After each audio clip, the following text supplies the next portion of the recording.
به نام خدا، فرمرزیفر هستم با درس American English File سطح 5 Unit 3 Part A. قسمت اول رو داریم. در گرامر ما get رو کار میکنیم، فعلی که کاربرد بسیار زیادی داره، phrasal verb های زیادی هم داره. بخش گرامریش رو توضیح خواهیم داد. در vocab هم به همین شکل phrases with get رو داریم، عبارت هایی که با get میان. در pronunciation هم words and phrases of French origin، کلماتی که یا عباراتی که منشأشون از زبان فرانسه هست، French origin دارن رو هم در این درس باشون آشنا میشیم، ببینیم که چطور اونها رو تلفظ میکنیم، آیا تلفظشون تغییر میکنه به انگلیسی میشه و یا که تلفظشون به همون شکل فرانسوی باقی میمونه. اما در قسمت quote don't get mad, get everything. Ivana, ex-wife of millionaire Donald Trump giving advice to wronged wives. خب کوتی که در اینجا اومده از ایوانا هست، همون ایوانا ترامپ هست که همسر قبلی دونالد ترامپ هست. البته اینجا زمانی بوده که دونالد ترامپ رئیس جمهور نبوده و بنابراین می‌نویسه wife of a millionaire Donald Trump. همون دونالد ترامپ رئیس جمهور هست. giving advice به خانمایی که مشکل پیدا کردن با همسرشون یه ادوایسی میده، میگه don't get mad, get everything. don't get mad یعنی در امریکن ما mad رو به معنای angry میدونیم، عصبانی نشید. Get everything, get whatever you can. For example, get as much money, property, etc. as you can from your husband. Okay? خب این موضوع گفته شده، میریم از get اینجا استفاده شده. don't get mad, get everything هست. ایوانا رو هم که معرفی کردیم. ایوانا در سال 1949 به دنیا آمد در چک ریپابلیک و المپیک اسکیر بوده. به امریکا میاد و در اونجا با دونالد ترامپ آشنا میشه و با اون ازدواج میکنه. And they had 3 children and after they got divorced she got more than $20 million as marriage settlement. به عنوان مهریه ازدواجش تقریبا بیش از $20 میلیون هم از دونالد ترامپ میگیره. خب بریم برای تاپیک درسمون. don't get mad, get even. don't get mad، عصبانی نشوید. get even به معنای take revenge هست اینجا. get even انتقامتون رو بگیرید. بریم ریدینگ درس رو بخونیم.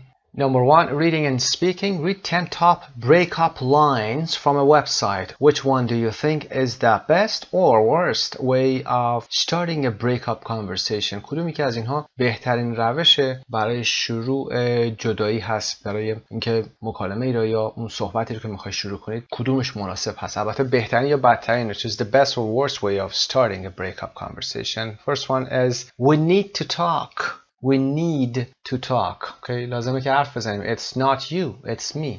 مشکل تو نیستی، منم. When I said I was working late, I was lying. وقتی بعد میگفتم که تا دیر وقت کار میکردم داشتم دروغ میگفتم. Do you remember when I said that everything was alright? یادت میاد؟ وقتی بهت گفتم که همه چیز اوکی هست. And you're like a brother or sister to me. تو مثل برادر یا خواهر برای من میمونی. I think we'd be better off as friends. فکر میکنم که بهتر باشه که به عنوان دوست باشیم. To be better off here means in a better situation. It's a better situation for us to be as friends. I don't love you anymore. اصلا ازت خوشم نمیاد. اصلا دوستت ندارم. I need some time to be on my own. کمی وقت لازم دارم که تنها باشم. You're a fantastic person, but you're too good for me. تو آدم خیلی خوبی هستی، آدم عالی هستی، اما you're too good for me یعنی اثرم زیادی هستی، اصلا من لایق تو نیستم. Can I have my keys back please؟ بشه کلیدامو بهم برگردونی. Okay, which one in your opinion is the best or worst way of starting a conversation to break up with your, I don't know, with your boyfriend or with your girlfriend or with your wife or husband? Okay, let's go to part B. Now read 3 true stories about people getting revenge on a former partner. You get revenge on, remember, you get revenge on a former partner. Answer the questions with a partner whose revenge do you think was the most ingenious, okay, the most intelligent one, the most satisfying, رضایت بخش ترین بوده, the most embarrassing for the person it was done to, the embarrassing one اونی که خجالت آور بوده, for the person it was done to که علیه اون فرد انجام شده, the least justifiable اونی که توجیه پذیر نیست, قابل توجیه نبوده یا حداقل توجیه پذیری رو داشته, قابلیت توجیه رو داشته, the most likely to have a long lasting effect. long lasting effect یعنی اثر بلند مدت. کدومشون احتمالاً the most likely to have a long lasting effect بوده که بیشترین تاثیر رو، بلند مدت ترین تاثیر رو روی فرد مقابل داشته. بریم با هم متن رو بخونیم و ببینیم که پاسخ سوالات چی میشه. خب همزمان با خوندن این متن جاهای خالی رو با قسمت Lexis in Context پر میکنیم. Lexis in Context رو دیدید در درس گذشته کار کردیم، گفتیم کلمه رو از توی باف باید تشخیص بدیم چه کلمه مناسب تر هست براش، اما ما اینجا کمکتون میکنیم. به عنوان مثال number 1 is rejected, dumped or broke up. اوکی، انسرش رو با هم چک میکنیم و پاسخ مناسب رو میذاریم. بعضی از اصطلاحاتی که نیاز هست رو هم در این متن تمرین میکنیم، اما خوندن رو حتما با هم کار میکنیم. 50 ways to say goodbye. البته goodbye در پیج بعدش اومده. Revenge may be wicked, but it's natural. According to 19th century British novelist William Makepeace Thackeray. And it remains as true today as it was then. خب revenge may be wicked. انتقام ممکنه که کار خوبی نباشه، کار زشتی باشه. wicked حالت شر داشته باشه، دردسر باشه. But it's natural. اما طبیعیه. According to خب مشخصه. طبق گفته نویسنده یا رمان نویس بریتانیایی ویلیام میکپیس ثاکری که از قرن 19 هم بوده و it remains as true today as it was then. امروز هم این حقیقت درست هست. What do you do when love has run its course. چه کار میکنید وقتی که love has run its course، یعنی دیگه مسیرش رو طی کرده باشه، completed its natural development without interference. اوکی، دیگه بدون هیچ دخالتی مسیرش رو رفته. How do you say it's over؟ چطوری میگید it's over؟ تمام شد. According to the music band Train, there are 50 ways to say goodbye, and singer Paul Simon sings, there must be 50 ways to leave your lover. خب چطوری میگید تمام شده؟ میوزیک بندی به نام ترین میگه که 50 راه برای گودبای وجود داره و سینگر پال سایمن و خواننده‌اش هم که پال سایمن هست از این گروه موسیقی میگه there must be 50 ways to leave your lover. باید 50 روش برای ترک کردن لاورتون یا عاشقتون وجود داشته باشه. Some years ago, fellow singer Phil Collins infamously خب fellow singer، اینجا fellow singer به معنای خواننده مشهور هست. حالا اسمش هم که فیل کالینز رو آورده و میگه infamously means shamefully، یعنی با رسوایی، با بدنامی. Number 1 dumped his second wife by fax. To dump somebody به این معنی هست که to reject your friend هست، to reject your boyfriend or your girlfriend. بیایید ازش سوء استفاده بکنی و بعد یه دفعه رهاش بکنی. Dumped پاسخمون هست و his second wife همسر دومش رو، یعنی خانم دومش رو میاد by fax که میگه با سیستم فکس، یعنی پیامی رو از طریق فکس براش فرستاد و به این شکل به ارتباط خاتمه داد. In these more technologically advanced days, the Finnish Prime Minister recently sent a breakup message via text message. در این روزایی که technologically advanced هست این روزها، Finnish Prime Minister نخست وزیر فنش که فنلاند هست اخیراً یه breakup مسیجی رو از طریق via، ببینید تلفظ via text message، از طریق SMS فرستاد. Less cowardly as the face-to-face approach. We need to talk. This just isn't working. I love you like a friend, etc. خب less cowardly is the face-to-face به این معنا هست، یعنی شجاع. چون cowardly یعنی ترسو، حالت ترسویی، بزدلانه. Less cowardly یعنی که یه خورده شجاعانه تر باشه. face-to-face approach هست. approach هم که یعنی سبک یا روشه رو در روه. We need to talk. باید حرف بزنیم. This just isn't working. این به جایی نمیرسه. این و I love you like a friend. من مثل یک دوستت دارم. نه حالا یک boyfriend یا girlfriend و یا یک husband و یا wife. سایت مجرای زبان ایرانی. When French woman Sophie Calle received an email on her cell phone, she was devastated to discover that it was a message of adieu in which her partner claimed that the breakup would hurt me more than it will hurt you. Okay. French woman یه خانم فرانسوی Sophie Calle که received an email. receive میتونه معنای get باشه، یعنی ایمیل دریافت میکنه روی تلفن موبایلش. She was devastated to discover. وقتی که متوجه میشه این موضوع رو devastated میشه، یعنی داغون میشه. It was a message of adieu. adieu ببین اول کلمه هست که در این درس آورده. این کلمه فرانسوی هست به معنای وداع، بدرود. adieu تلفظ میشه. farewell به انگلیسی هم اگر بخوایم رسمی بگیم، یعنی یک پیام adieu بود، یک پیام وداع یا بدرود بود. in which her partner که یعنی که در آن، یعنی در این پیام پارتنرش claimed ادعا کرد that the breakup یعنی این جدایی would hurt me more than it will hurt you. نقل قول مستقیم میکنه، حرف خودش رو میاره داخل کوتیشن مارک میذاره و میگه که شوهرش یا اون پارتنرش بهش گفته بود که این جدایی بیشتر از اون که به تو صدمه بزنه میزنه به من صدمه میزنه و برای من بیشتر دردناک خواهد بود. Here's a short extract. یک اکسترکت کوتاهی رو از متنش آورده. Whatever happens، هر آنچه که اتفاق میفته باید بدونی که I will never stop loving you. هیچ وقت دست از عاشق بودن و یا دوست داشتن تو بر نخواهم داشت. In my own way، روش خودم. The way I've loved you ever since I've known you. همون روش یا همون راهی که من همیشه دوستت داشتم. Ever since یعنی از زمانی که، از زمان آغازی که I've known you، که شناختمت. Which will stay part of me، که این عشق بخشی از من باقی خواهد ماند و and never die، و هرگز نخواهد مرد. I wish things had turned out differently. ای کاش موضوعات و یا شرایط طور دیگه ای میشد. Take care of yourself. مراقب خودت باش. With hindsight, the man almost certainly wishes that he had followed his first instinct. It seems to me it would be better to say what I have to say to you face to face, particularly as the woman he was dumping is a conceptual artist who specializes in turning private pain into art. Okay. With hindsight. Hind یه پیشوندی هست به معنی پشت، عقب. Hind مثل behind. برای حیوانات مثلا میگیم hind legs. Okay. یعنی اون پاهای عقبی. Hindsight. sight هم که میدونید بینش هست، دیدن هست. Hindsight یعنی نگاه به گذشته، نگاهی به عقب. اپوزیتش هم اگر بخوایم بگیم foresight هست. F-O-R-E. For مثل forehead. Remember that؟ پیشونی. forward. So foresight نگاه آینده هست، آینده نگری. hindsight نگاهی به گذشته. با نگاهی به گذشته the man almost certainly wishes that، این مرد تقریبا میشه گفت این آرزو رو میکنه که he had followed his first instinct، که ای کاش که همون غریزه خودش رو دنبال میکرد، اون چی که در درونش بهش الهام شده بود رو دنبال میکرد، که اونجا کوتیشن میذاره و میگه It seems to me it would be better to say what I have to say to you face to face. به نظر میرسه که بهتر بود اون چیزی که میخوام رو به تو رو در رو میگفتم. Particularly خصوصا به ویژه as the woman he was dumping، زنی رو که این داشته دامپ میکرده is a conceptual artist، یک هنرمند مفهومی هست. Who دوباره میاد اینجا ضمیر موصولی استفاده میکنه. specializes تخصص داره در چی؟ in turning. number 2 turning تبدیل کردن private pain into art، که تبدیل کردن درد خصوصی به هنر هست، درد شخصی به هنر هست، یعنی به تصویر میتونه بکشه. and that is exactly what she did. این دقیقا همون چیزی هست که she did with her dear Sophie email. دقیقا با همون نامه dear Sophie ایمیلی که اون آقا براش فرستاده بود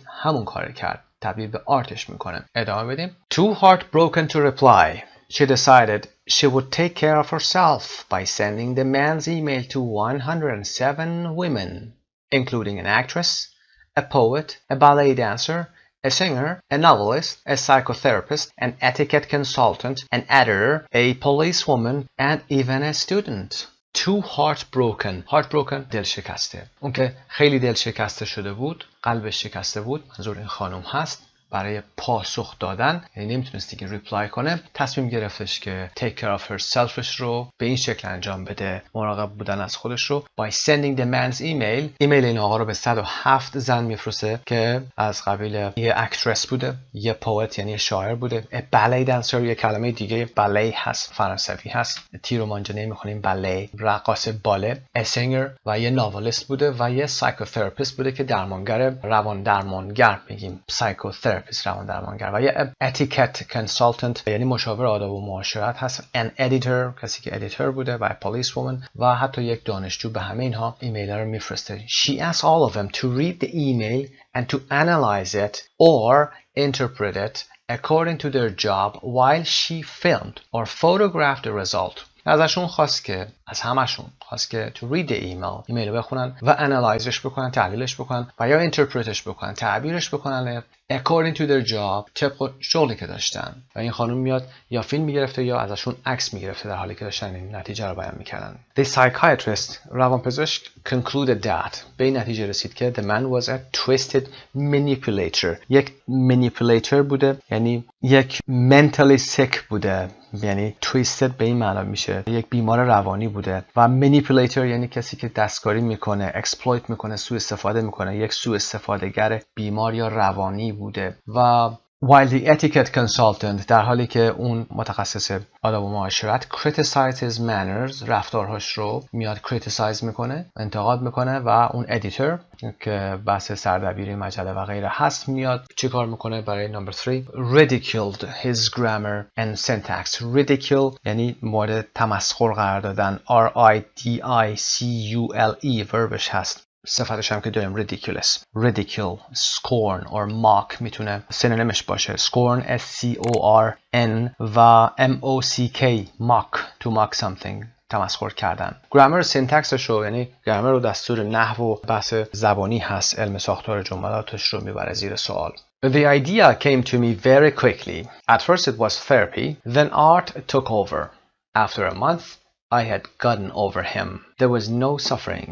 The project had replaced the man. Okay? این ایده خیلی سریع به ذهنم اومد و at first it was therapy. اول درمان بود and then art took over. و بعدش art کنترل رو در دست گرفت. بعد از یک ماه من به این مسئله غلبه کردم و I got over دیگه کنار اومدم. دیگه ناراحت نبودم. یعنی دیگه راحت شدم. There was no suffering. دیگه درد و رنجی هم وجود نداشت. The project had replaced the man.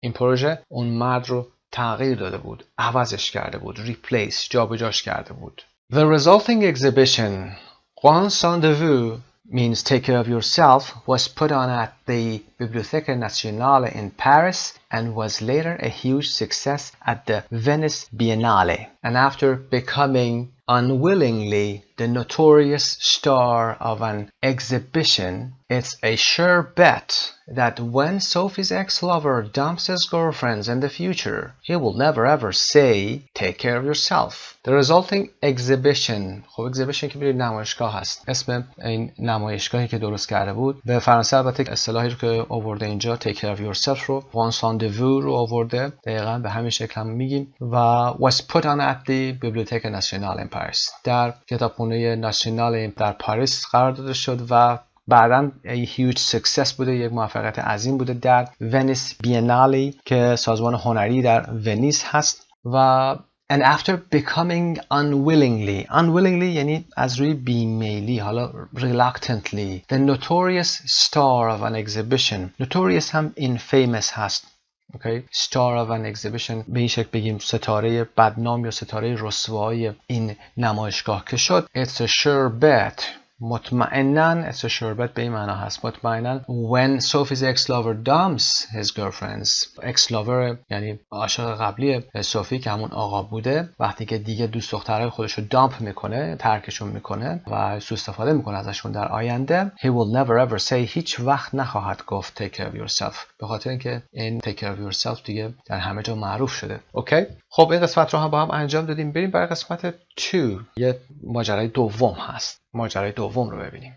Number 2. Perhaps when she embarked on a relationship with a famous composer, actress Jane Slavin was right to wonder if things were too good to be true. Perhaps when she embarked به معنی مبادرت کردن آغاز کردن relationshipش رو با a famous composer آغاز میکنه یک آهنگساز معروف آغاز میکنه کی آغاز میکنه actress Jane Slavin همین she هست هنرپیشه زن جین سلاوین وقتی که مبادرت میکنه یا آغاز میکنه به ارتباط با famous composer was right to wonder if things were too good to be true حق داشت که شک کنه که اوضاع خیلی قابل باور نبود things were too good to be true means they were unbelievable خیلی خوب برای درست بودن نبوده به همین شکل اگه بخوایم تحت لفظی بگیم اما میتونیم بگیم it was unbelievable قابل باور نبود باور کردنی نبوده Jane first posted a message post رو که میدونید پست کردن الان در شبکه‌های مجازی رایج هست Jane first posted a message on his Facebook page last July it said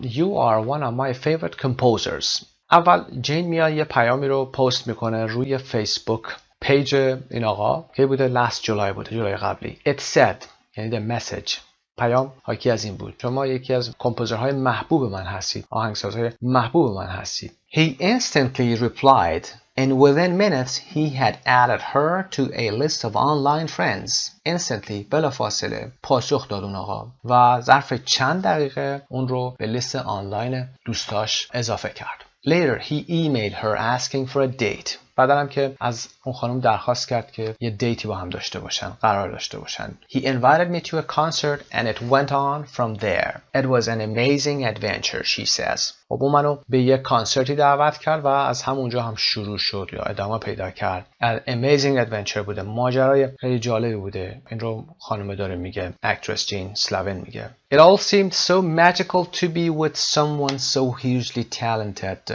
خیلی جادویی به نظر میرسید. باور نکردنی به نظر میرسید که با کسی که اون همه استعداد داره آدم بخواد باهاش باشه. However, 3 months into their relationship, he simply stopped emailing her. اگرچه بعد از 3 ماه از ارتباطشون اون به همین راحتی از ایمیل دادن به این خانم رو متوقف میکنه. It went from 30 emails a day to nothing. No phone calls, no texts, no emails. از 30 تا ایمیل در روز ایمیلاش به هیچی رسید. نه تماس تلفنی، نه اسمسی و نه ایمیلی. من فکر کردم که اون مرده بود. I thought he died. من فکر کردم که اون مرد. So suddenly and inexplicably rejected, Jane returned to the internet. بنابراین به ناگهان و inexplicably rejected.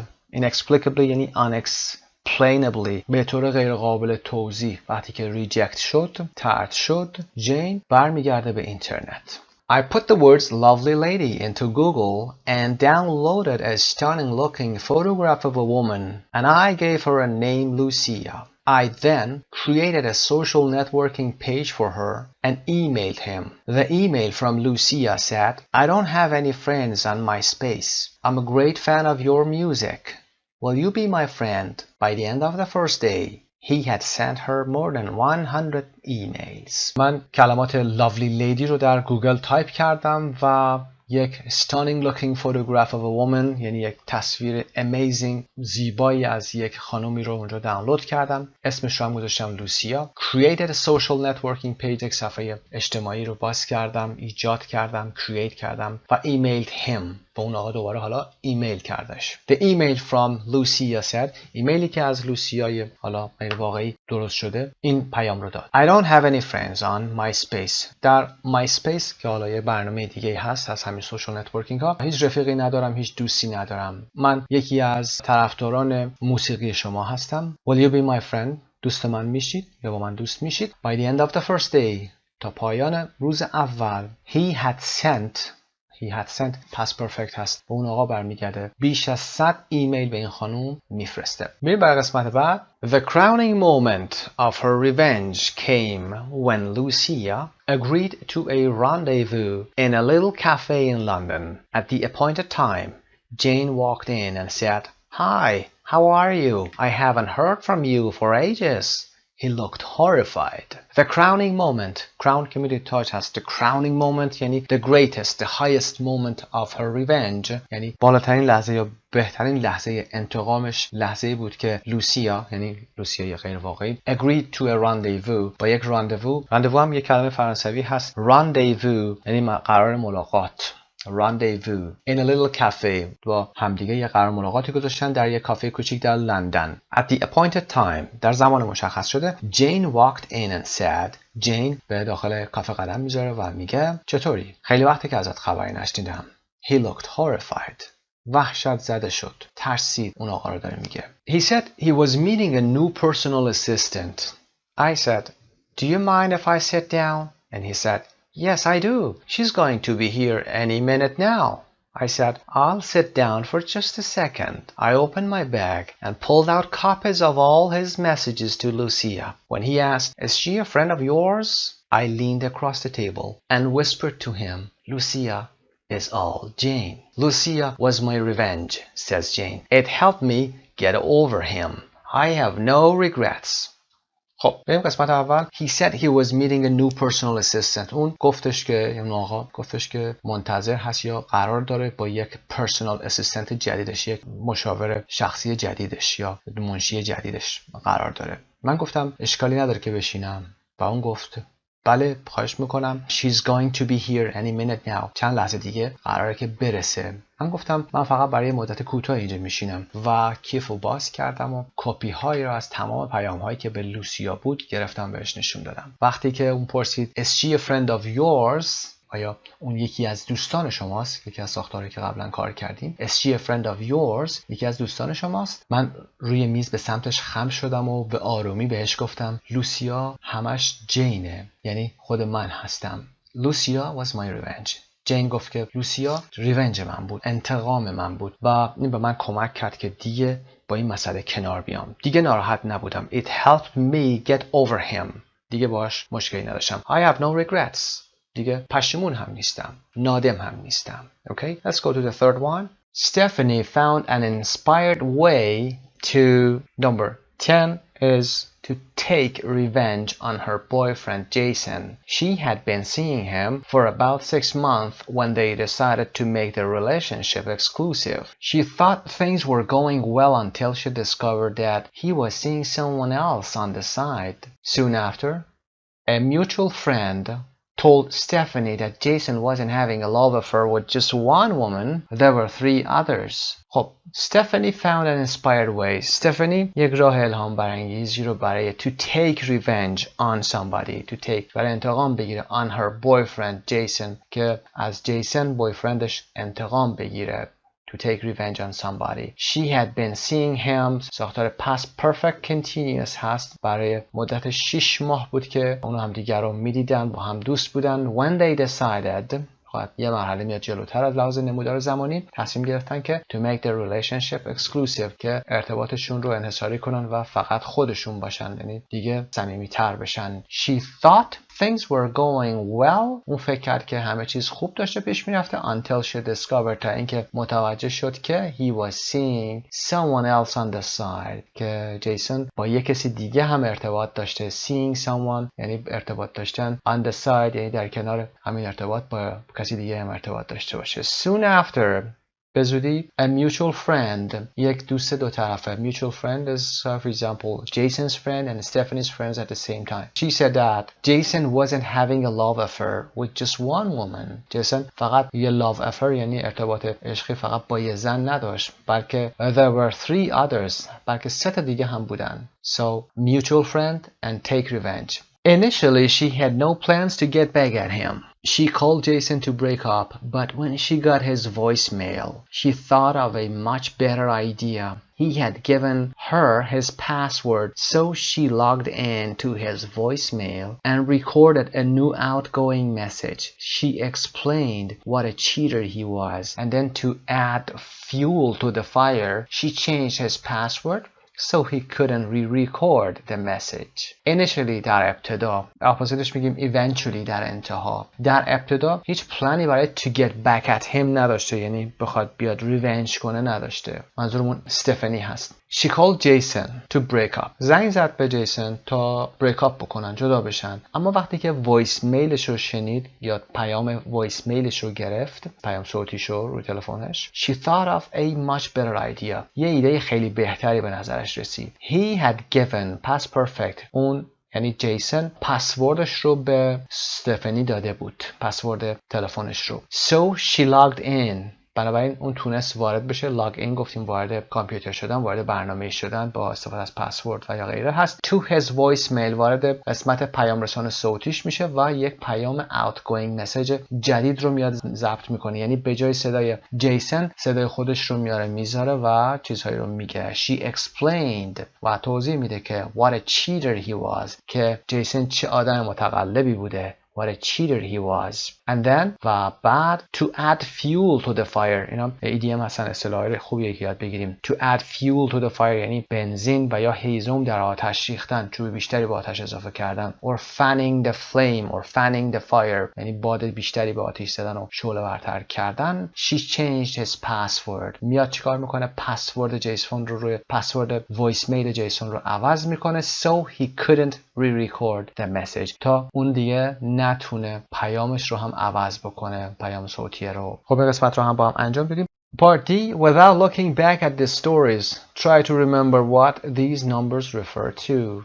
ببینید که این نمبرها به چه چیزی رفر میکنن. 50, 107, 30, more than 100, 6, 1 and 3. The answers: 107, the number of women to whom Sophie Call sent her ex-boyfriend's email. To whom هم از ضمایر موصولیه، به کسانی که صوفی کال پیام‌ها رو میفرسته، تعداد اون آدم‌ها هست. 30, the number of emails the famous composer used to send Jane Slavin every day before he suddenly broke off contact with her. دقت داشته باشید این more than برمیگرده میاد به این 100، به این وصل کنید. more than رو اشتباه تایپی هست، misspelling شده. more than 100, the number of emails the famous composer sent Lucia. 6, the number of months Stephanie had been seeing Jason when they decided to make their relationship exclusive. Number 1 is Jason was having a love affair not with just one woman, but there were more.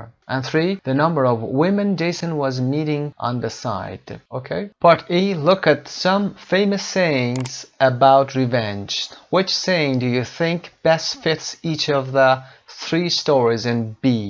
Do you agree with any of them? خب پاسخ رو قرار میدیم در موردشون صحبت میکنیم. Revenge is sweet. People enjoy taking revenge. خب انتقام شیرینه. Revenge is a dish best served cold.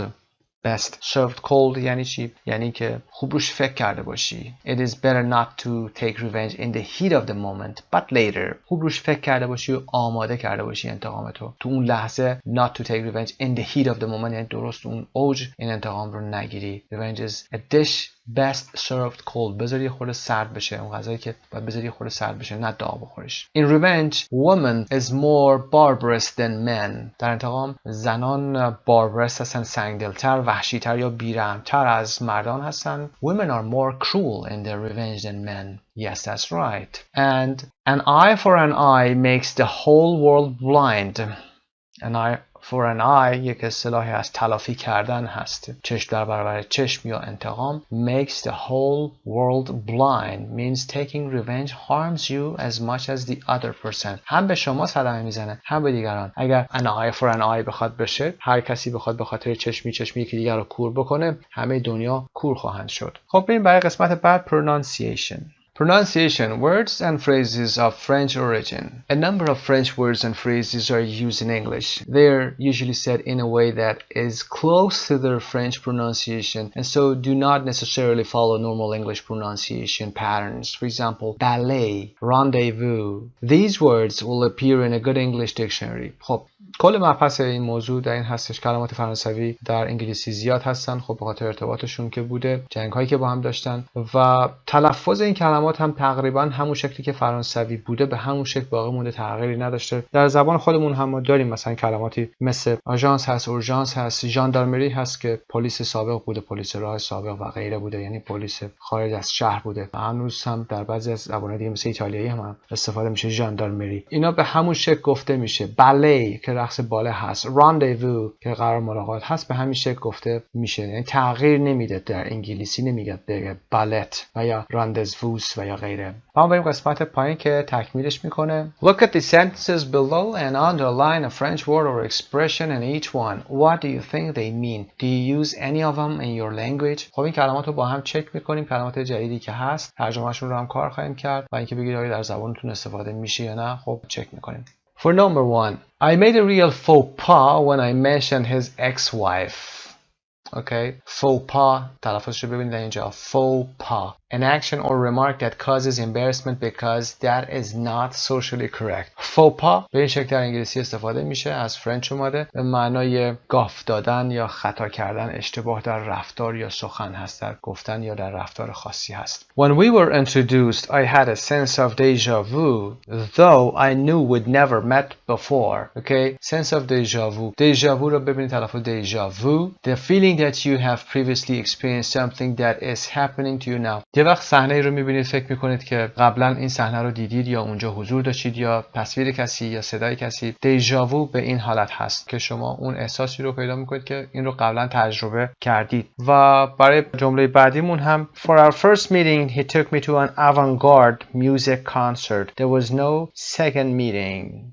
خب avant-garde به چه معنی هست؟ new and very modern, sometimes surprising or shocking. avant-garde به چیزی که پیشرو هست، مدرن هست و خیلی جدید هست. منو به avant-garde میوزیک کانسرت بود اما دیگه بعد از اون خبری نشد. Number 4, she's engaged to a well-known local entrepreneur. entrepreneur رو حتما میشناسید، تلفظ رو ببینید. entrepreneur استرس رو در این قسمت قرار میدیم. A person who makes money by starting and running businesses, especially if this involves taking financial risks. کسی که کارآفرین هست رو میگیم entrepreneur. Number 5, I know it's a cliche, but it really was love at first sight. Cliche رو در فارسی استفاده میکنیم. A phrase that has been used so often it loses its meaning and interest. فکر میکنم که این کلیشه باشه، این کلیشه‌ای شده و استفادهش هم میکنیم ما. On our anniversary, he always buys a huge bouquet of flowers. He's so predictable. bouquet به دسته گل میگیم. تو anniversary ما سالگرد ازدواج ما اون همیشه bouquet of flowers میگیره، یعنی دسته گل رو برام میاره. So he's so predictable. خیلی قابل پیش بینیه. و number 7, I met Jane's fiancé سلس رو ببینید. The man that a woman is engaged to. fiancé for a woman. دقت داشته باشید دو تا فیانسه داریم، یه فیانسه با یه ای، یکی هم با دو تا ای، اما اون علامت رو در قسمت بالای ای اول میبینید. فیانسه با یه ای مرد هست، فیانسه با دو تا ای یعنی نامزد زن هست، جنسیتش زن هست. Part B 2.2 Listen and focus on how the French expressions are pronounced and practice saying the sentences. 2.2 1. I made a real faux pas when I mentioned his ex-wife. 2. When we were introduced, I had a sense of déjà vu, though I knew we'd never met before. 3. For our first date, he took me to an avant-garde music concert. There was no second date. 4. She's engaged to a well-known local entrepreneur. 5. I know it's a cliche, but it really was love at first sight. 6. On our anniversary, he always buys a huge bouquet of flowers. He's so predictable. 7. I met Jane's fiancé last night. They told me they're getting married next year.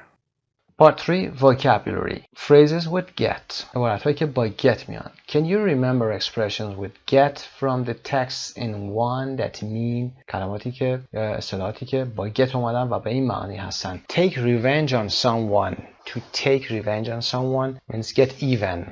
در قسمت اول داشتیم این رو. B. Recover from. A broken relationship with someone. Recover from هم get over هست که در متن در انتها داشتیم to get over. اما برای اینکه بیشتر در مورد get بدونیم، vocab های بیشتر، عبارات بیشتر، میریم به vocabulary bank page 160 و در اونجا unit 3A قسمت 1 رو به پایان میرسونیم. Okay, we're in vocabulary bank section. We're going to have some get expressions. Expressions with get complete the sentences with an expression from the list. Get even, get a hold of, get in trouble, get out of the way, get rid of, get the chance, get the impression, get the joke, get to know, get back at. استرس هم دقت داشته باشید. اونایی که تحصیل میشن استرسشون رو هم نشون میده. Get trouble, get the impression. صحبت کردیم که impression به چه شکلی تلفظ میشه قبلا. And number 1, I get the impression you're a little annoyed with me. Get the impression یعنی این حس رو دارم. I get the impression. من این حس رو دارم. You get the impression. میتونید شما این حس رو داشته باشید. Okay. I get the impression you're a little annoyed with me. این احساس دارم که یه ذره ازم ناراحتی. دلخوری. Have I done something wrong? Get the impression means think. Have an idea or opinion. پاسخ‌ها رو که سینونیمشون هست یا definitionشون هست رو بعد از اینکه کار رو انجام بدیم قرار میدیم. میتونید پاس کنید و مطالعه کنید. Number 2, when Alice found out her sister broke her laptop, she decided to get even and break her sister's cell phone. وقتی Alice found out فهمید که her sister broke her laptop لپتاپش رو شکست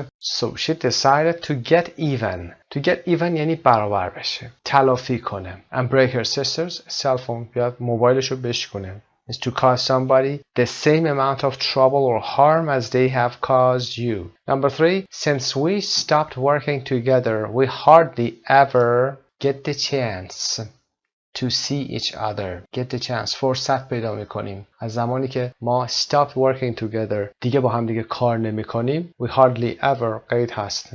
به ندرت فرصتشو پیدا میکنیم که همدیگه رو ببینیم. Number 4 I didn't laugh because I didn't get the joke. من نخندیدم به خاطر اینکه متوجه جوک نشدم. I didn't get the joke. I didn't get the meaning of that. Number 5 when you get to know him. I think you'll really like him. To get to know somebody وقتی با کسی آشنا بشیم. وقتی باش آشنا بشی فکر میکنم که واقعا ازش خوشت بیاد. باش آشنا بشی. Number 6 I need to speak to Marina urgently but I can't just get hold of her. اما نمیتونم بهش دسترسی پیدا کنم. نمیتونم باش تماس برقرار بکنم. Get hold of. Make contact with. Number 7 I want to get rid of that awful painting but I can't because it was a wedding present from my mother-in-law. Okay. نمیتونه از دست این نقاشیه یا عکسی که اونجا هست خلاص بشه به خاطر اینکه مادرینلاش بهش داده. To get rid of. Get rid of یعنی خلاص شدن از چیزی. Number 8 I'm going to get back at my brother for telling my parents I got home late. Next time he asks to borrow my bike I won't lend it to him. دفعه بعد که از من میخواد دوچرخه رو قرض بگیره بهش قرض نمیدم. So I'm going to get back. To get back یعنی انتقام گرفتن، تلافی کردن. Take revenge on somebody. Number 9 he's going to get in trouble with his wife if she finds out that he's been emailing his ex-girlfriend. He's going to get in trouble. تو درد سر میفته اگر همسرش finds out متوجه بشه که that he has been emailing. Present perfect continuous داشته به ex-girlfriend خودش یعنی اون آقای داشته به ex-girlfriend خودش ایمیل میداده تو این مدت. I tried to walk past him. سعی کردم که طوری برم که از کنارش رد بشم but he wouldn't get out of the way. He just stood there blocking my way. He wouldn't get out of the way. از سر راهم کنار نمی رفت و من سعی کردم که از کنارش رد بشم اما از سر راهم کنار نمی رفت و اونجا فقط وایساد و راهم رو بند آورد یا راهم رو بست. answers رو هم میذاریم اینجا. So get the impression means think, have an idea or opinion. Number 2 get even means to cause somebody the same amount of trouble or harm as they have caused you. Get the chance, have the opportunity. شانس چیزی رو به دست آوردن. Get the joke, understand the joke. متوجه جوک شدن هست و I didn't get the joke. متوجه نشدم. Get to know means discover what somebody or something is really like. Get to know یعنی آشنا شدن با چیزی یا کسی. Get a hold of, make contact with یعنی تماس برقرار کردن. Get rid of, throw away. Make yourself free of somebody or something. دور انداختن، خلاص شدن از دست کسی یا چیزی. Get back at means take revenge on somebody. انتقام گرفتن هست، تلافی کردن هست. Get in trouble means find yourself in a situation in which you can be criticized or punished. توی دردسر افتادنه. Get out of the way, move to one side. To allow somebody or something to pass. To allow somebody or something to pass. اجازه بدی کسی یا چیزی رد بشه که سر راه کسی کنار رفتن هست. Part 2 idioms with get. Match the sentence halves. Sentence halves داریم یعنی نیم جمله ها رو باید به هم دیگه وصل بکنیم، مچ بکنیم. Number 1 is get real and the answer can be there is no way you can afford that car. Get real. Get real یعنی جدی نگاه کن. واقعیت ها رو ببین. See things as they really are. Don't act in a stupid or unreasonable way. Get real یعنی جدی نگاه کن. پس واقعیت ها رو ببین. این ایدیوم هایی که در اینجا میبینیم تقریبا اینفورمال هستن. از گفتگوهای روزمره داره استفاده میشه. پس دقت داشته باشید که رو به هر کسی امتحان نکنید. مخصوصا get a life. Get a life یعنی برو سر زندگیت، برو سراغ زندگیت. The answer is you are 40 and you are still living with your parents. Get a life means to talk about your own life or to tell somebody to do something more exciting with their life. برو سراغ زندگیت. هنوز با پدر و مادرت داری زندگی بکنی. 40 سالته. Number 3 I'm not getting anywhere with this crossword. The answer is A. It's just too difficult for me. اصلا با این جدول به نتیجه‌ای نمیرسم. داره جدول حل میکنه و میگه با این جدول به هیچ جایی نمیرسم. هیچ کاری نمیتونم باش بکنم. خیلی سخته برام حلش کنم. Number 4 She really gets on my nerves. Gets on my nerves حتما میگید عصبی میکنه. Get on somebody's nerves means to annoy somebody. Okay, the answer for number 4 is E. Everything about her irritates me. Her voice, her smile, everything. هر چیزی در مورد اون خانم عصبی میکنه. صداش، لبخندش و غیره. So gets on my nerves. عصبی میکنه. Number 5, she really needs to get her act together. To get your act together, it means to organize yourself more effectively in order to be able to achieve something. To get your act together. یعنی که منظم تر بشی. Her test is in 2 weeks and she hasn't even started studying. 2 هفته دیگه امتحان داره و هنوز شروع به مطالعه نکرده. Number 6, they get along really well. To get along really well means to really enjoy each other's company. از بودن همدیگه لذت بردن، با همدیگه ارتباط خوبی داشتن هست. Number 6, B هست پاسخش. They seem to have exactly the same tastes and interests. به نظر میرسه که سلیقه و علاقمندی‌های دقیقاً مشابهی داشته باشن. So they get along really well. از زندگی با هم راضی هستن. Number 7, when I bought this computer, I got the short end of the stick. وقتی که این کامپیوتر رو خریدم, I got the short end of the stick. این اصطلاح به این معنی هست که to be treated unfairly. یعنی ناجوانمردی بشه در حق شما و یا اینکه نامردی بکنن، کلک بزنن به شما. I got the short end of the stick, which is D. I paid over $2,000 for it, but it isn't even worth $200. $2,000 براش پرداخت کردم اما ارزش $200 رو هم نداره. It isn't worth. It isn't even worth. حتی ارزش این رو هم نداره. So if you get the short end of something, means you were tricked, you were deceived. My boyfriend just never gets the message. To get the joke or to get the message means to understand what somebody is trying to tell you. دوست پسر من never gets the message. اصلا نمیگیره چیزی که بهش میگم و درک نمیکنه. The answer is G.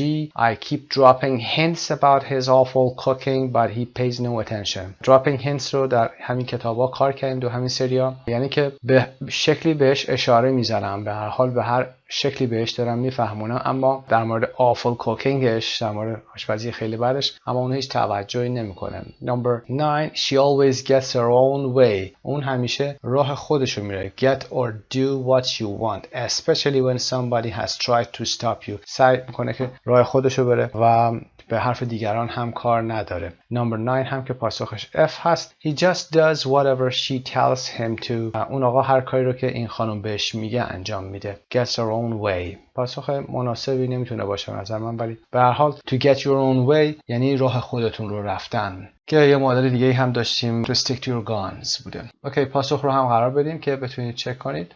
Number 1 H, number 2 I, number 3 A, number 4 E, number 5 C, number 6 B, number 7 D, number 8 G, number 9 F. Part 3 phrasal verbs with get. Match the phrasal verbs with their meaning. خب phrasal verb ها رو در این طرف داریم، معانیشون رو هم در سمت روبرو داریم. در جمله number 1, do you want to try to get together for dinner next weekend?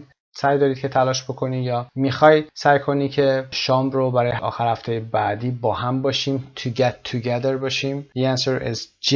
Meet socially to get together. Okay, meet socially هست یعنی با هم دیگه بودن. I hope my brother gets over his breakup soon. He is very depressed. امیدوارم که برادر من به زودی get over بکنه در مورد breakupش و he's very depressed. خیلی افسردگی داره. Gets over means to recover from یعنی خوب شدن، بهتر شدن. To get over something means or get over a broken relationship, death, sickness or other trauma. Number 3, I've tried to talk about it but I just can't get through to him. سعی کردم که باهاش صحبت بکنم در مورد این موضوع. Talk about it but I just can't get through to him. اما نمیتونم متوجهش بکنم که بفهمه موضوع رو. I just can't get through to him. Make someone understand. Answer is D. How did you get into journalism? How did you get into journalism? چطور شد که وارد حرفه journalism شدی، خبرنگاری شدی؟ Means start a career or profession. To get into journalism. Number 5, the best way to get around the city is by taxi. They are very cheap here. Okay? Means move from place to place. To get around the city means move from place to place. جابجا شدن. Number 6, she's cheated on tests several times. She's cheated. She has cheated هست. But she always gets away with it. اون چندین بار توی تستاش چیت کرده، تقلب کرده، اما همیشه gets away with it. The answer is K. Do something wrong without getting caught or punished. اما همیشه در میره. گیر نمیافته. My wife is out of work. خانمم سر کار نیست. So we'll just have to get by on less money. Number 7 means manage. The answer is E. To manage with what you have. You have to get by on less money. با پول کم باید یا پول کمتری باید مدیریت کنیم و زندگی بکنیم. Number 8. She gets ahead by taking credit for other people's work. She gets ahead means to advance in work or society. She gets ahead. جلو میافته. To advance in work or society. By taking credit for other people's work. با کار دیگران، با استفاده از اعتبار کار دیگران اون کار خودش رو جلو میندازه و پیشرفت میکنه. Number 9. This terrible weather is really getting me down. این هوای خیلی بد واقعا داره getting me down means depressing. It is depressing me. داره ناراحتم میکنه، افسرده‌ام میکنه. I want to get out of going to Anne's party. Can you think of a good excuse? میخوام که واقعا یه جورایی در برم از دستشون. To get out of going to Anne's party. Number 10. The answer is I. Avoid a responsibility or obligation. میخوام یه جورایی در برم از رفتن به پارتی ان. میتونی یه بهانه خوبی پیدا بکنی. Excuse یادتون باشه اینجا noun هست و سه خونده میشه در انتها. Thanks for your email. از ایمیلت متشکرم. I'll get back to you as soon as possible. I'll get back to you here means I write or speak to somebody again later. به زودی بهت پاسخ میدم. Get back to you as soon as possible. و من از اینکه بتونم این پاسخ رو به شما خواهم داد. خب این قسمت رو با هم کار کردیم. خیلی اکسپرشن داشتیم، فریزال ورب داشتیم، EDM داشتیم. اینها رو حتما کار کنید، توی دفترتون بنویسید، هر چند وقت یه بار یه مروری بکنید که تمرین بشه و براتون ساده تر بشه. خب همینجا درس 3A پارت 1 تمام میشه. برنمیگردیم به صفحه اصلی چون اونجا دیگه فقط یه سانگ هست که میتونید خودتون از روی فایل‌های صوتیتون استفاده بکنید. 50 ways to say goodbye بوده، سانگی که در خود متن درس هم صحبتش شده. موفق باشید. بنام خدا. Unit 3A Part 2 Page 26 از کتاب American English File سطح 5 رو کار میکنیم. Part 5 هستیم Speaking and Listening. Look at the back cover information from a new book. Then discuss the questions there with a partner. Why is the book called Love by Numbers? خب تصویری که در سمت راست میبینید بک کاور یک کتاب هست. بک کاور جلد کتاب هست و یه سری توضیحاتی رو بک کاور میدن. اونجا شما در مورد کتاب میتونید یه سری اطلاعاتی رو بگیرید. قبل از اینکه به سوال کتاب بپردازیم یه اصطلاحی کلمه‌ای رو بگم خدمتون. کلمه blurb B-L-U-R-B. I repeat that again. B-L-U-R-B. Blurb is a short description on the back cover telling you about the book. پس چیزی که در سمت راست الان شما میتونید راحت روی کتابتون ببینید، توصیفی که اومده از کتاب، مخصوصا قسمت پایین با فونت مشکی نوشته. این یک توصیف کوتاهی یا کوچیکی از کتاب هست، در مورد کتاب یه توضیحی میدن. اون رو بهش بگیم blurb. خب the question is why is the book called Love by Numbers? You have to find out the answer. You read the description part and then you can say why it is called Love by Numbers. And I think in this book they have some figures and facts and some numbers. Okay, so they have investigated to answer these questions and did a survey. So the answer is because it contains a lot of academic research using statistics as آمار استفاده میکنه to try to answer some questions about relationship or love. خب بریم سوالات رو هم یه دور نگاه بکنیم بعد بریم به قسمت listening. Is your relationship unlikely to succeed if your friends dislike your partner? Your relationship رو یادتون میاد در درس گذشته SHIP گفتیم اسم ساز هست، پسوندی هست که اسم میسازه. relationship ارتباط. unlikely احتمال کم داشتن هست. to succeed if your friends dislike your partner. اگر دوستاتون از پارتنرتون خوششون نیاد احتمال داره که ارتباطتون خیلی موفق نباشه، یعنی با پارتنرتون نتونید خیلی مچ بشید به خاطر دوستان دیگرتون. Where is the most common place for couples to have an argument? The most common place رایج ترین جایی که معمولاً کاپل ها یعنی زوج ها با هم argument دارن معمولاً کجا هست؟ در چه فضایی، در چه مکانی هست؟ Do opposites really attract? آیا اونایی که opposite هستن از لحاظ behavior یا character they really attract each other؟ هم دیگر جذب میکنن. و how successful is internet dating? اینترنت دیتینگ چقدر موفق بوده یا هست. Should you try to get back in touch with an ex؟ آیا خوبه که برگردید و با یه اکسی که قبلا داشتید دوباره ارتباط برقرار بکنید و با هم دوباره برگردید سر زندگیتون؟ Does taking revenge on an ex-partner make you feel better؟ آیا taking revenge یعنی همون انتقام گرفتن علیه یک اکس پارتنرتون به شما حس بهتری میده؟ There is academic research out there that can answer these questions. Dr. Louisa Dillner, author of the column Love by Numbers, has sifted through it to give you the facts about flirting, dating, marrying, and much more. خب این قسمت مسلما براتون ساده هست. دکتر لویسا دلنر رو که author of the column هست، کالم ستونی هست در روزنامه، و Love by Numbers که اسم کتابش هم هست، has sifted. To sift through something means to examine, investigate، تحقیق کردن. To examine has sifted through it. در این زمینه تحقیق کرده، examine کرده، investigate کرده. فکس هایی رو در مورد flirting به معنی عشق بازی کردن هست، dating، marrying و غیره رو هم که میدونید. خب میریم با هم یه listening داشته باشیم. سایت مجرای زبان ایرانیا. 2.4 1. No relationship is an island.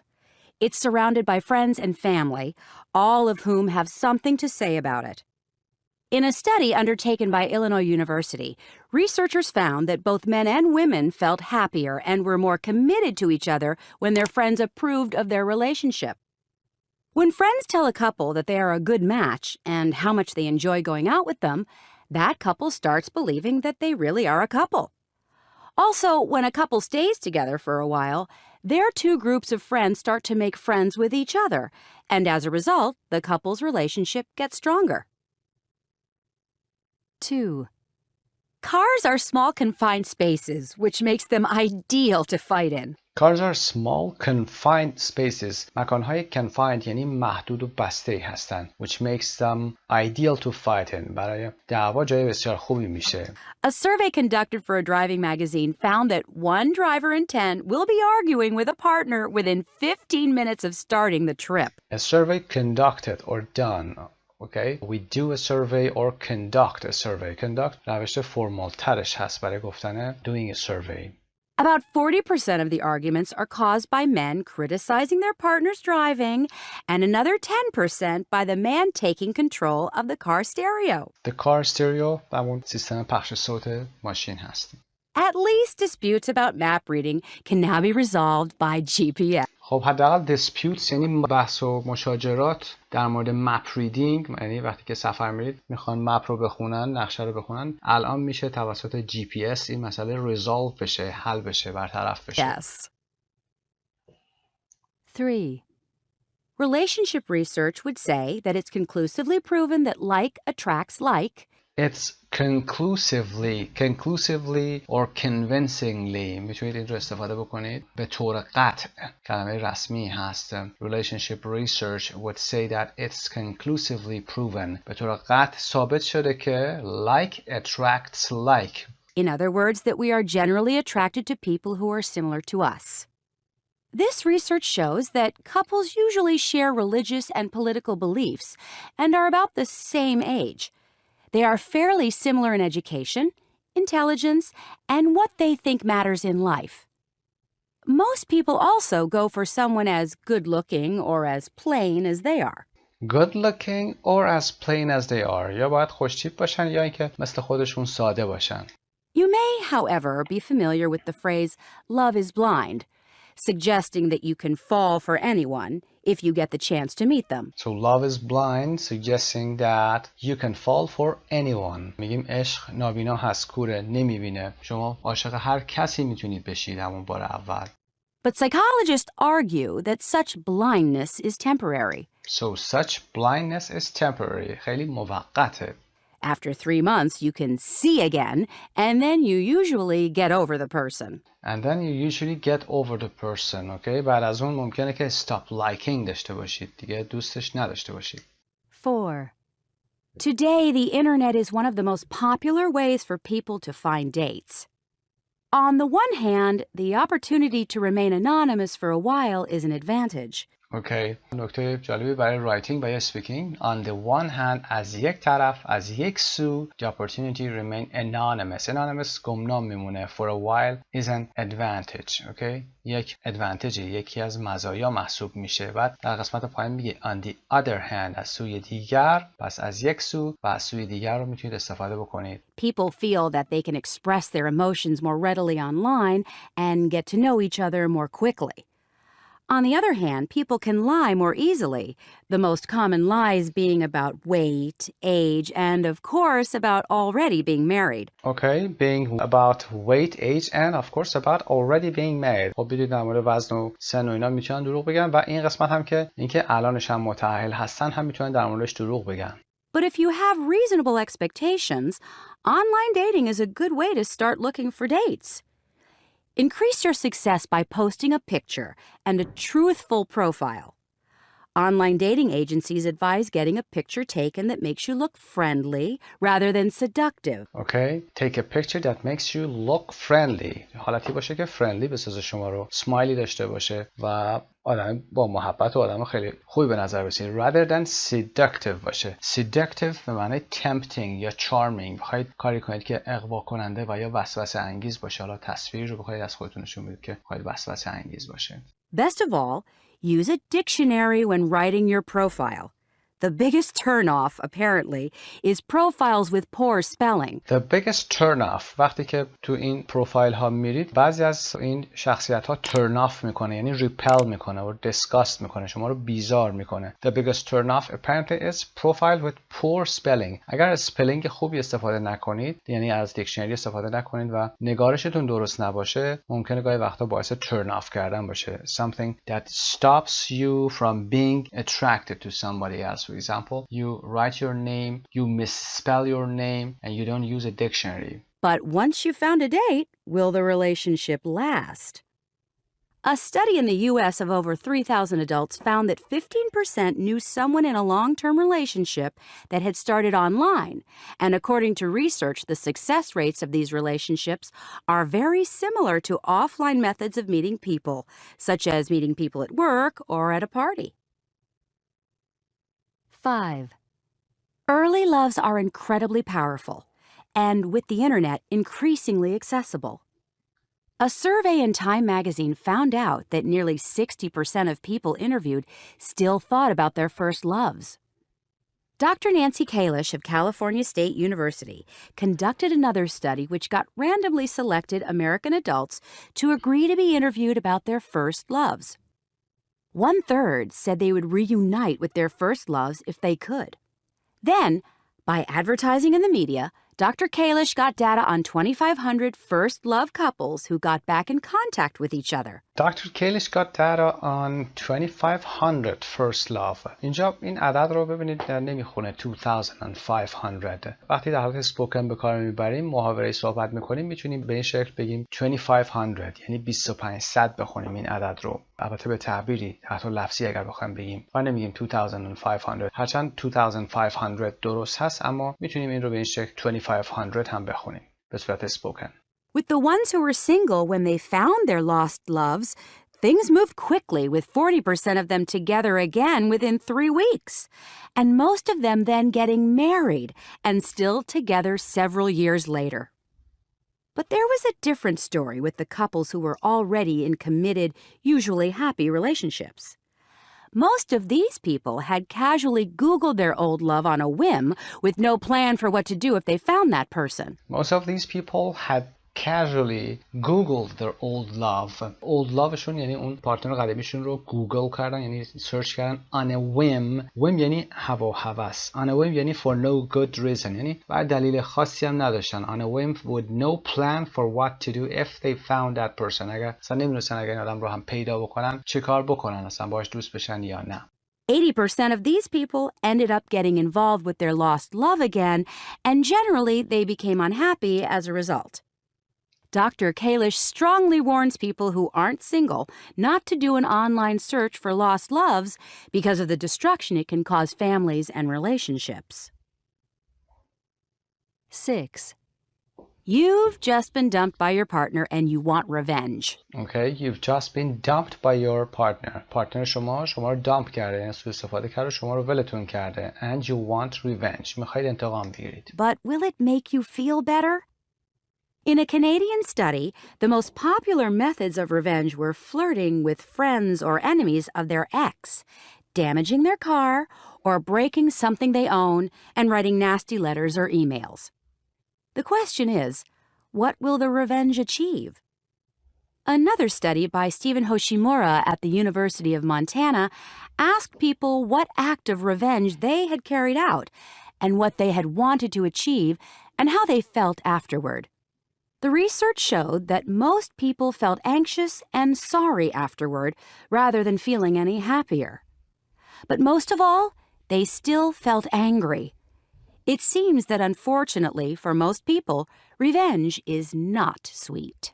خب سوالاتی که در قسمت بلورب کتاب اومده بود رو پاسخش رو در اینجا می‌بینیم. Researchers found that both men and women felt happier and were more committed to each other. تعهدشون بیشتر میشه when their friends approved of their relationship. وقتی که دوستاشون این ارتباط رو تایید میکردن و قبول داشتن، ارتباطشون بهتر میشده. A car is the answer to the place where is the most common place for couples to argue. It is a small and confined space so ideal for an argument. Number 3 is no. Research proves that like attracts like. Okay, like attracts like.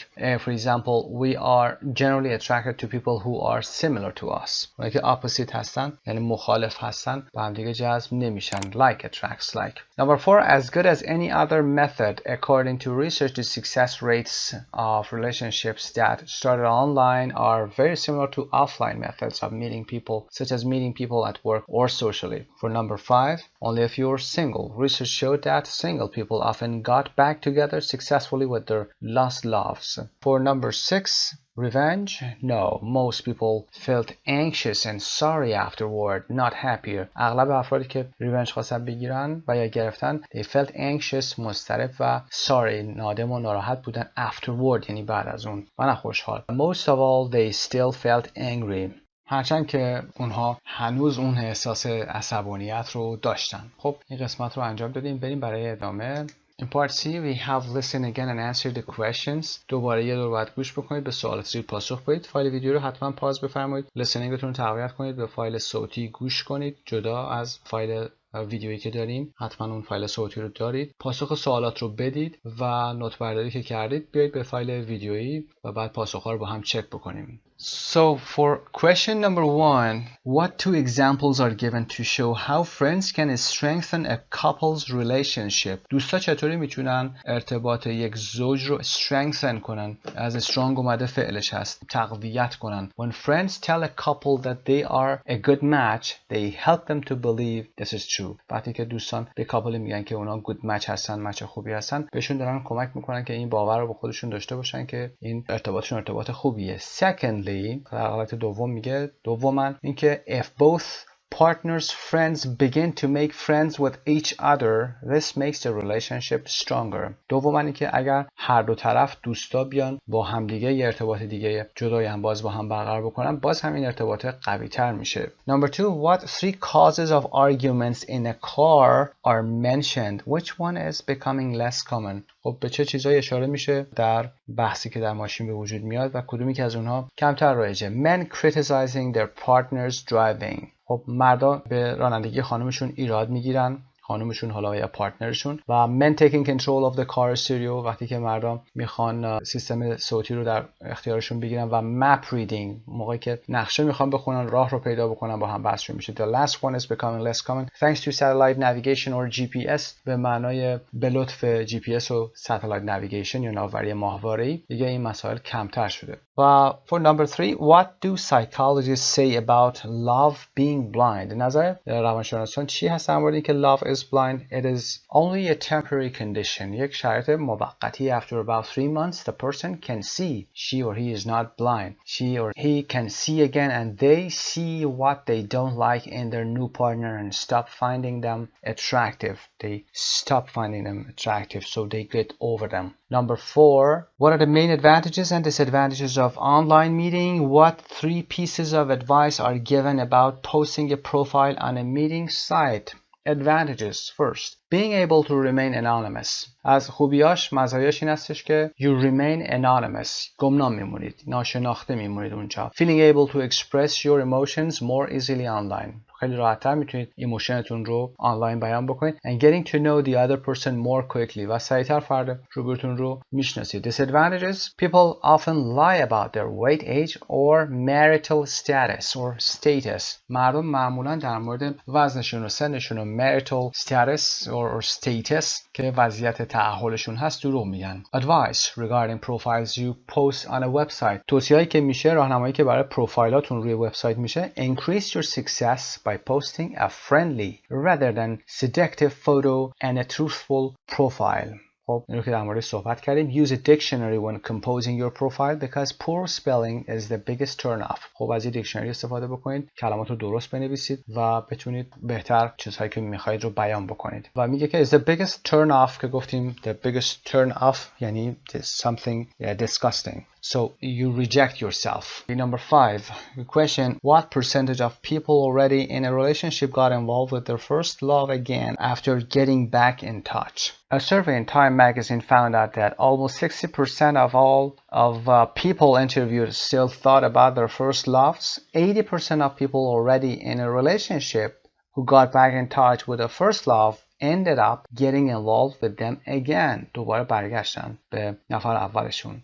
For number 6, according to the Canadian study, what are the most popular ways of taking revenge? The most popular way of taking revenge is flirting with friends or enemies of their ex. Flirting with friends یعنی عشق بازی کردن، یعنی ارتباط گرفتن با دوستاشون و یا enemies of their ex و یا دشمنان اون اکسشون. Damaging their car که صدمه زدن به ماشین or breaking something they owned و یا چیزی که مالکشون حالا فرد مقابل بوده. And writing nasty letters or emails نامه‌های و یا ایمیل های بد نوشتن به اون فرد هم که were the ways of taking revenge. Part D.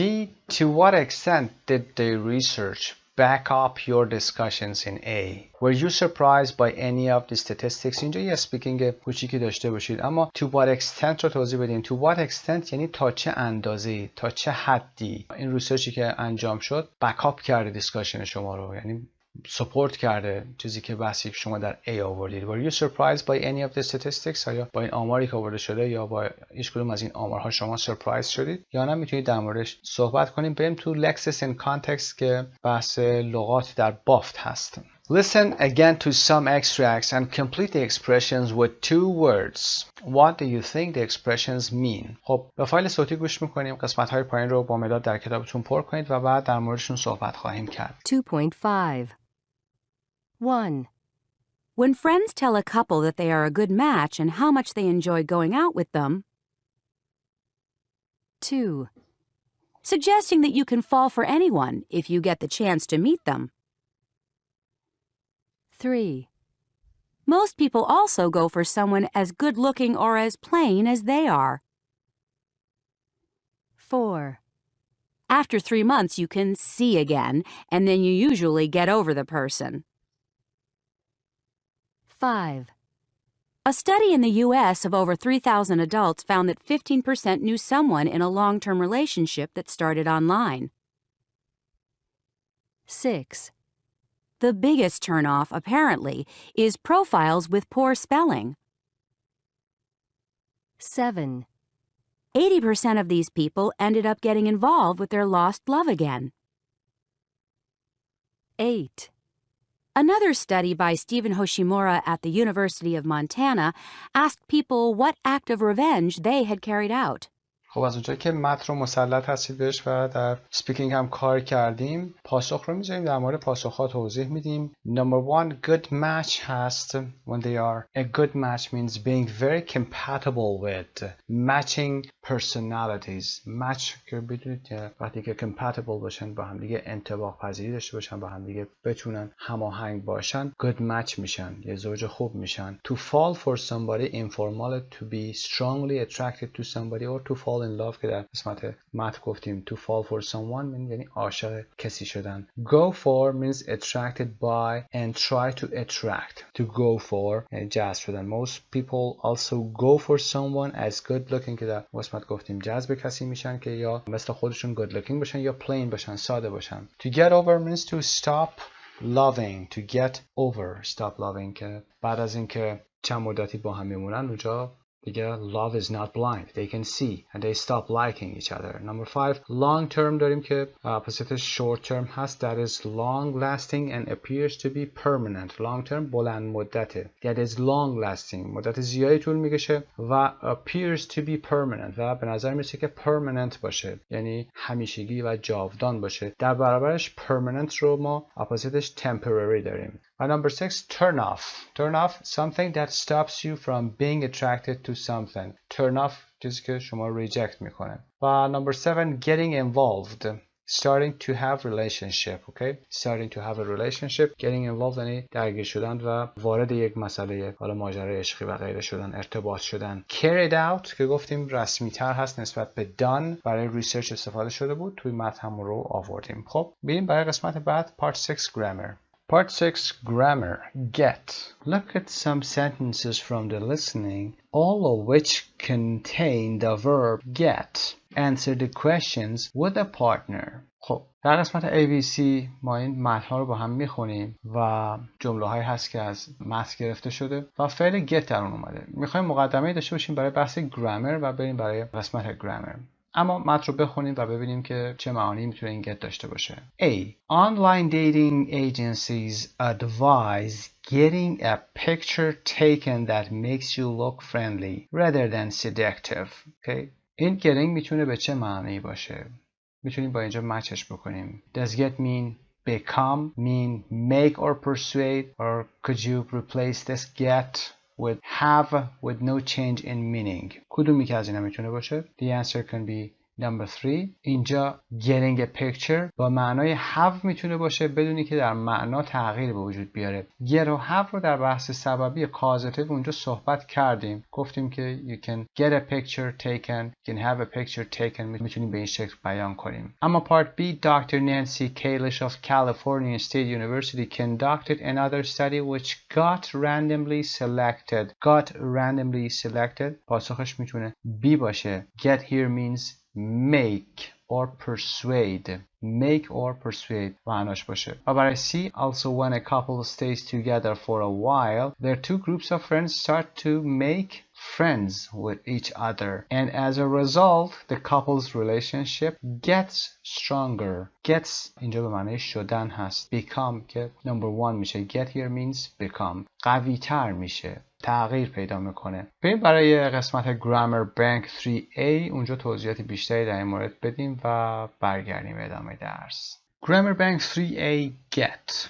Get is one of the most common verbs in English and can be used in many different ways. خب این رو حتما خودتون میدونید. اگر به دیکشنری فیزیکی مراجعه بکنید چندین صفحه شما برای فعل get definition میبینید، phrasal verb ها رو میبینید و غیره. Number 1. Get plus noun or pronoun can mean receive, bring, fetch, obtain, buy, or catch, and with to plus a place it means arrive at or in. خب get به علاوه اسم اگر باشه حالا for example get somebody or get a pronoun با یک ضمیری بیاد به این معنا میشه to receive دریافت کردن، گرفتن، bring آوردن، fetch یعنی رفتن و آوردن. For example, you tell your son or your daughter, go and fetch something for me. برو و بر من اون روزنامه رو for example برو بیار. Obtain به دست آوردن. Buy به معنی خریدن هم میشه حتی و یا catch گرفتن. Get something. و with to plus a place با to وقتی که بیاد بعدش هم مکان بیاد یعنی رسیدن به این. Arrive at or in. Arrive at و in رو هم چرا به خاطر میگیم arrive at a place, arrive in for example a city. I got an email from Mark today. یه ایمیل از مارک دریافت کردم، گرفتم، receive کردم. اینجا به این معنا میتونه باشه. خریدن دیگه نمیتونه باشه. fetch نمیتونه باشه. هر کدوم از این گت ها میتونه معنای خودشون داشته باشن. To receive an email. معادلشون equivalent رو پیدا بکنیم. If you're going to the post office, could you get me some stamps? Could you get me? میشه برام بگیرید، برام بیاری، بخری. if you buy for example. When do you think we'll get to Beijing? فکر میکنی کی به بیجینگ در پکن در چین میرسیم؟ کی میرسیم؟ Get to Beijing. به شهر بیجینگ با with to آورده. Get و to و یک مکان رو آورده. Arrive in Beijing. Number 2, we use get plus adjective or comparative adjective to mean become. اگر get رو با صفت و یا comparative adjective که صفت‌های comparative و مقایسه‌ای هستن استفاده بکنیم به معنای become هست. در متن درس هم داشتیم شدن میشه. We'd better go home. بهتر بریم خونه. It's getting dark. داره تاریک میشه. تبدیل رو داریم میرسونیم. داره تبدیل میشه. It's becoming dark. تغییر رو داریم نشون میدیم. I seem to have gotten very forgetful recently. به نظر میرسه که اخیراً خیلی forgetful شدم. یعنی فراموشکار شدم. To have gotten تبدیل شدن. Become. I've become very forgetful. The traffic gets worse on the local roads every day.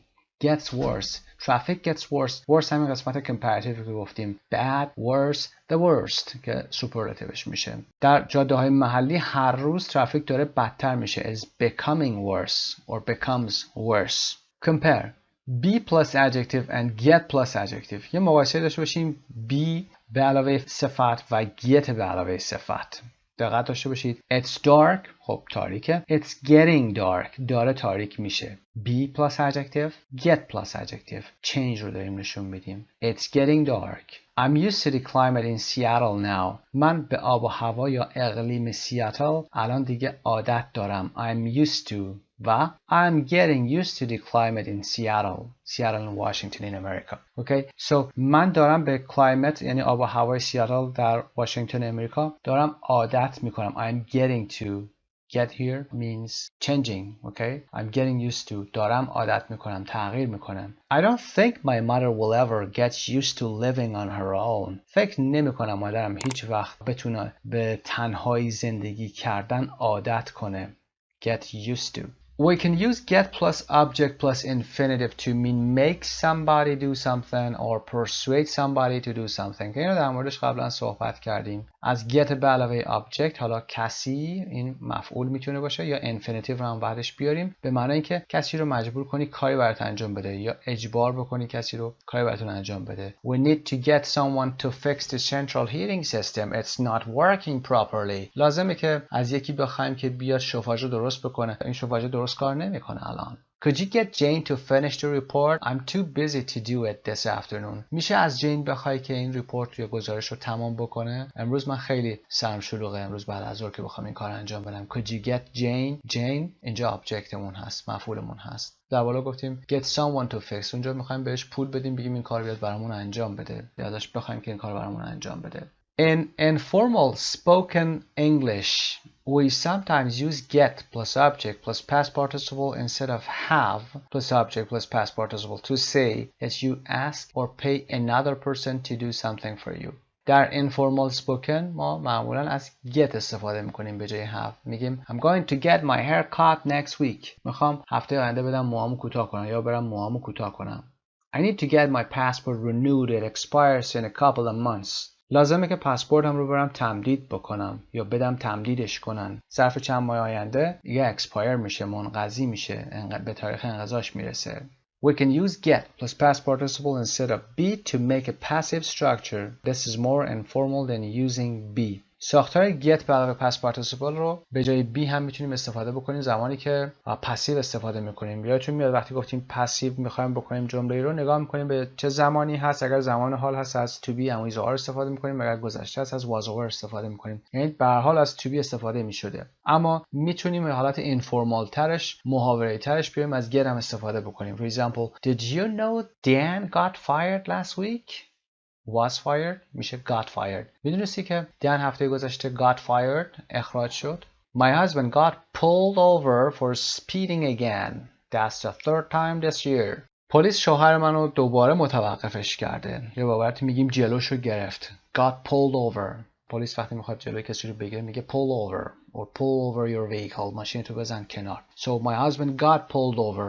Was pulled over. میتونسته بگه رسمی ترش بوده اما به صورت اینفورمال میگه my husband got pulled over for speeding again. That's the third time this year. این سومین بارش هم است که امسال این اتفاق براش افتاده. خب برمیگردیم به قسمت درس اصلیمون.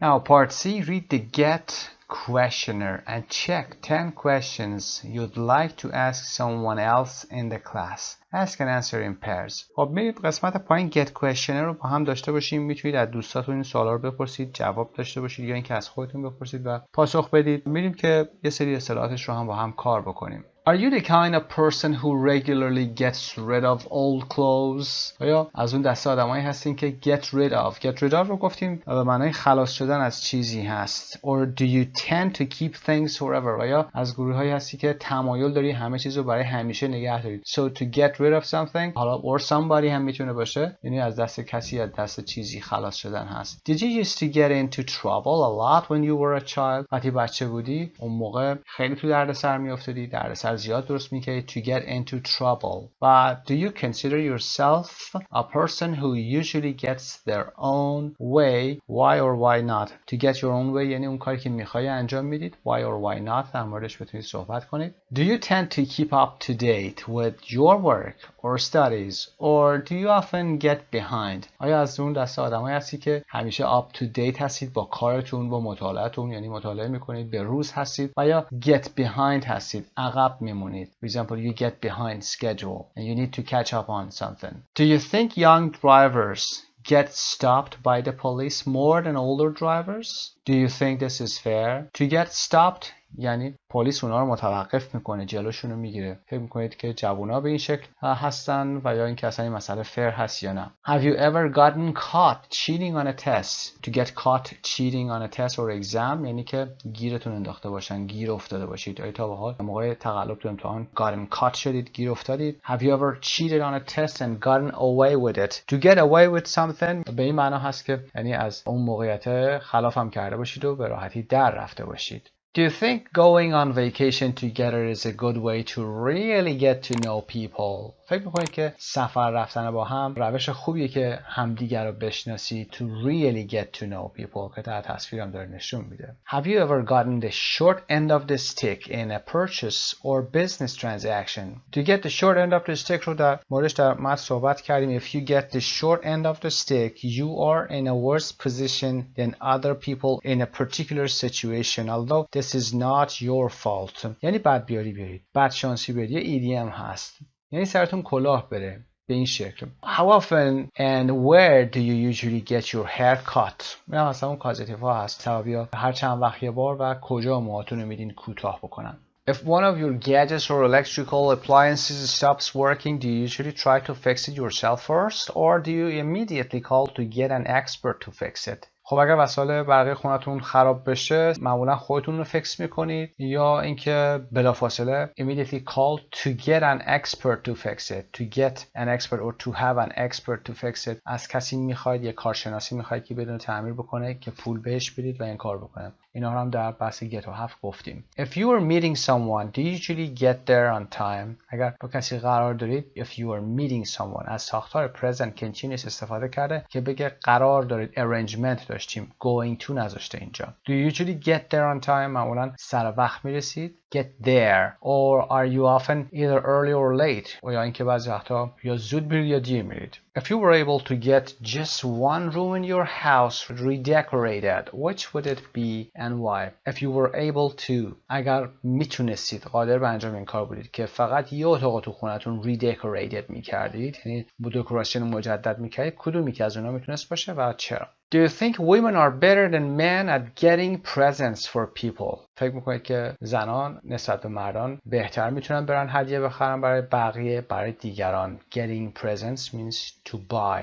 If you were invited to a karaoke evening, would you try to get out of going? اگر به یک karaoke evening دعوت میشید که قرار باشه اونجا آواز بخونید تو مراسم. Would you try to get out of it؟ یعنی avoid بکنید از رفتن. To get out of doing something. avoid بکنید، نرید، در برید از اون قضیه. و if you were supposed to get a flight the day after there had been a serious plane crash, would you cancel it? اگر قرار بود که get a flight که یه بلیت پرواز بگیرید یا پروازی بگیرید به جایی که حالا میخواید برید اما روز قبلش یه پلین کرش وجود داشته، یعنی صحنه هوایی به وجود اومده، شما این رو کنسلش می‌کردید یا نه؟ To get a flight به این معنا هست. Is there anyone in your family or a group of friends who really gets on your nerves? To get on your nerve یعنی چیکار بکنه؟ irritateتون بکنه، عصبانیتون بکنه. یه فریزی هست به این معنا irritate somebody, to get on your nerves, or somebody gets on your nerves or not.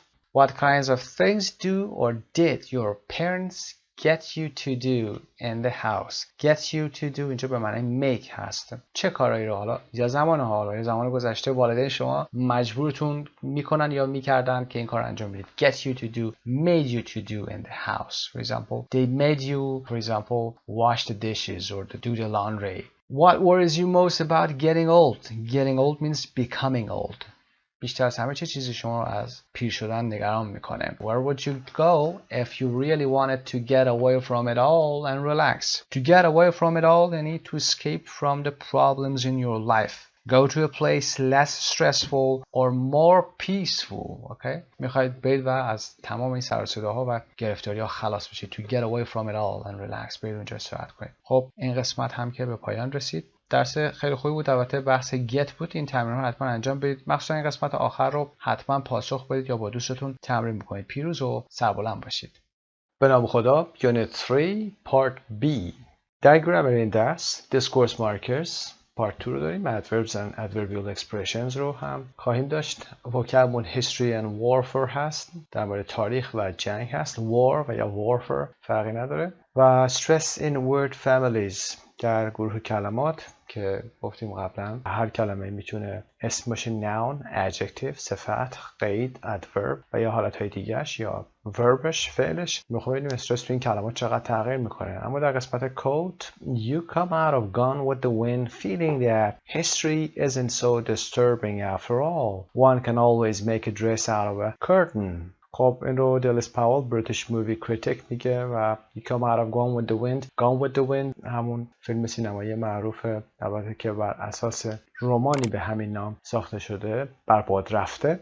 و وقتی که نگاه میکنید تمام میشه متوجه میشید که یا این احساس بهتون دست داده میشه که that history isn't so disturbing after all. که اصلا تاریخ disturbing نیست، اونقدر worrying نیست، اونقدر نگران کننده نیست. One can always make a dress out of a curtain. در اونجا که نشون میده که اسکارلت اوهارا که نقش اول زن اون فیلم هست میاد تو شرایط بعد جنگی که هست از پرده خونش یک پیراهنی بر خودش درست میکنه و یعنی با این مشکلات کنار میاد، مشکلی نیست. خب مشخصه که موضوع ما به هیستوری برمیگرده، به وارز برمیگرده و از این قبیل موضوعات. عنوان هم که history goes to the movies. Number 1 vocabulary history and warfare. warfare و یا British warfare کلمه تخصصی هست برای نوع جنگی خاص. For example psychological warfare جنگ روانی or chemical warfare جنگ شیمیایی، nuclear warfare جنگ اتمی. Which of the movies below do you consider to be historical films? کدومی که از اینا میتونن historical films باشه؟ The name of these movies are 300, G Part 1 and Part 2, The King's Speech, Gladiator, and Schneider's List, Lincoln, Hotel Rwanda, Shakespeare in Love, Titanic, Les Miserables. خب بریم کدومی که از این فیلم ها هیستوریکال هستن، آیا بر پایه واقعیت هستن یا نیستند و ببینیم که why and why not رو هم که خودتون میتونید توضیح بدید کدومی که از اینها هستن یا نیستن. باید برید در مورد فیلم ها تحقیق بکنید. But in general a movie is considered historical when it is based وقتی بر پایه چیزی ساخته میشه. It is based on a real event or it is set in a historical period و یا در یک دوره تاریخی خاصی اتفاق افتاده باشه. So by these critical, all the movies listed are historical, I think, in my opinion, except this one. And پاسخ بقیه رو هم میتونید خودتون چک بکنید که اتفاق افتاده. حالا تایتانیک به فرم خاص خودش اتفاق افتاده، ممکنه اون داستانی که اونجا بوده اتفاق نیفتاده باشه، ولی به صورت کلی این موضوعات بوده. مثلا لی میزراول که همون بینوایان هست، کار ویکتور هوگو هست و در زمان انقلاب بوده، انقلاب فرانسه. خب بریم برای قسمت بعد Part B. Read the descriptions of 3 famous scenes from movies. Complete each text with words from the list. خب 3 تا فیلم معروف هست در پایین: Braveheart, Gone with the Wind و Spartacus. این 3 تا فیلم رو متناش رو باید زحمت بکشید بخونید و قسمت پایین کلماتی که گذاشته شده این کلمات رو هم جایگزین کنید در قسمت های خالی. یعنی کار ریدینگ رو خودتون انجام بدید بعد و قسمت های خالی رو هم پر بکنید با صورتی که کلمات به صورت مناسب استفاده بشه و بعد از اینکه کل کار ریدینگ رو انجام دادید با هم بیایم قسمت فایل صوتی شو در قسمت C2.6 که در صفحه بعد هست، یعنی قبل از قسمت D، فایل صوتی رو پخش میکنیم و متن رو با هم کار میکنیم و اونها رو که قرار جایگزین بشه با هم صحبت خواهیم کرد. سایت مجرای زبان ایرانی. خب با هم به فایل صوتی مربوط به هر متن گوش میکنیم. به عنوان مثال قسمت اول که Braveheart هست توسط مل گیبسون در سال 1995 ساخته شده. جمله های خیلی خاص و مهمی رو از خود فیلم ها هم که گرفتن. They will never take our freedom. آنها هرگز آزادی ما رو نخواهند گرفت و جیک اسکارلت اوهارا سوگند یاد میکنه از God is my witness و غیره. در فیلم اسپارتاکوس هم که I am Spartacus کلماتی که خیلی بولد بوده یا جمله هایی که خیلی بولد بوده در خود فیلم آورده شده. خب متن رو با هم گوش میکنیم و به کلمات جدیدش هم میپردازیم. 2.6 1. The movie is set in 13th century Scotland. Mel Gibson plays the Scottish rebel William Wallace, who اوکی، مل گیبسون نقش ویلیام والیس رو بازی میکنه. rebel که شورشی یا یاغی هست. rebel تلفظش هم دقت داشته باشید. who tries to overthrow the English who ruled Scotland at that time. Who tries که از همین موصولی استفاده میکنه. Who tries to overthrow به چه معنایی هست که در اینجا استفاده شده و در قسمت to قرار میگیره. overthrow به معنای سرنگون کردن، براندازی هست. To remove forcibly or to remove forcibly from power میتونیم بگیم. کلمات دیگه هم هست براش، یعنی خلعیت کردن، یعنی از حکومت گرفتن. To oust O-U-S-T و یا to topple T-O-P-P-L-E اینها سینونیماش میتونه باشه. پس سرنگون کردن هستن. Who tries to overthrow the English who ruled Scotland at that time. اون زمان انگلیسی‌ها بر اسکاتلند حکومت میکردن. One of the most memorable scenes is the Battle of Stirling, when Wallace's army, hopelessly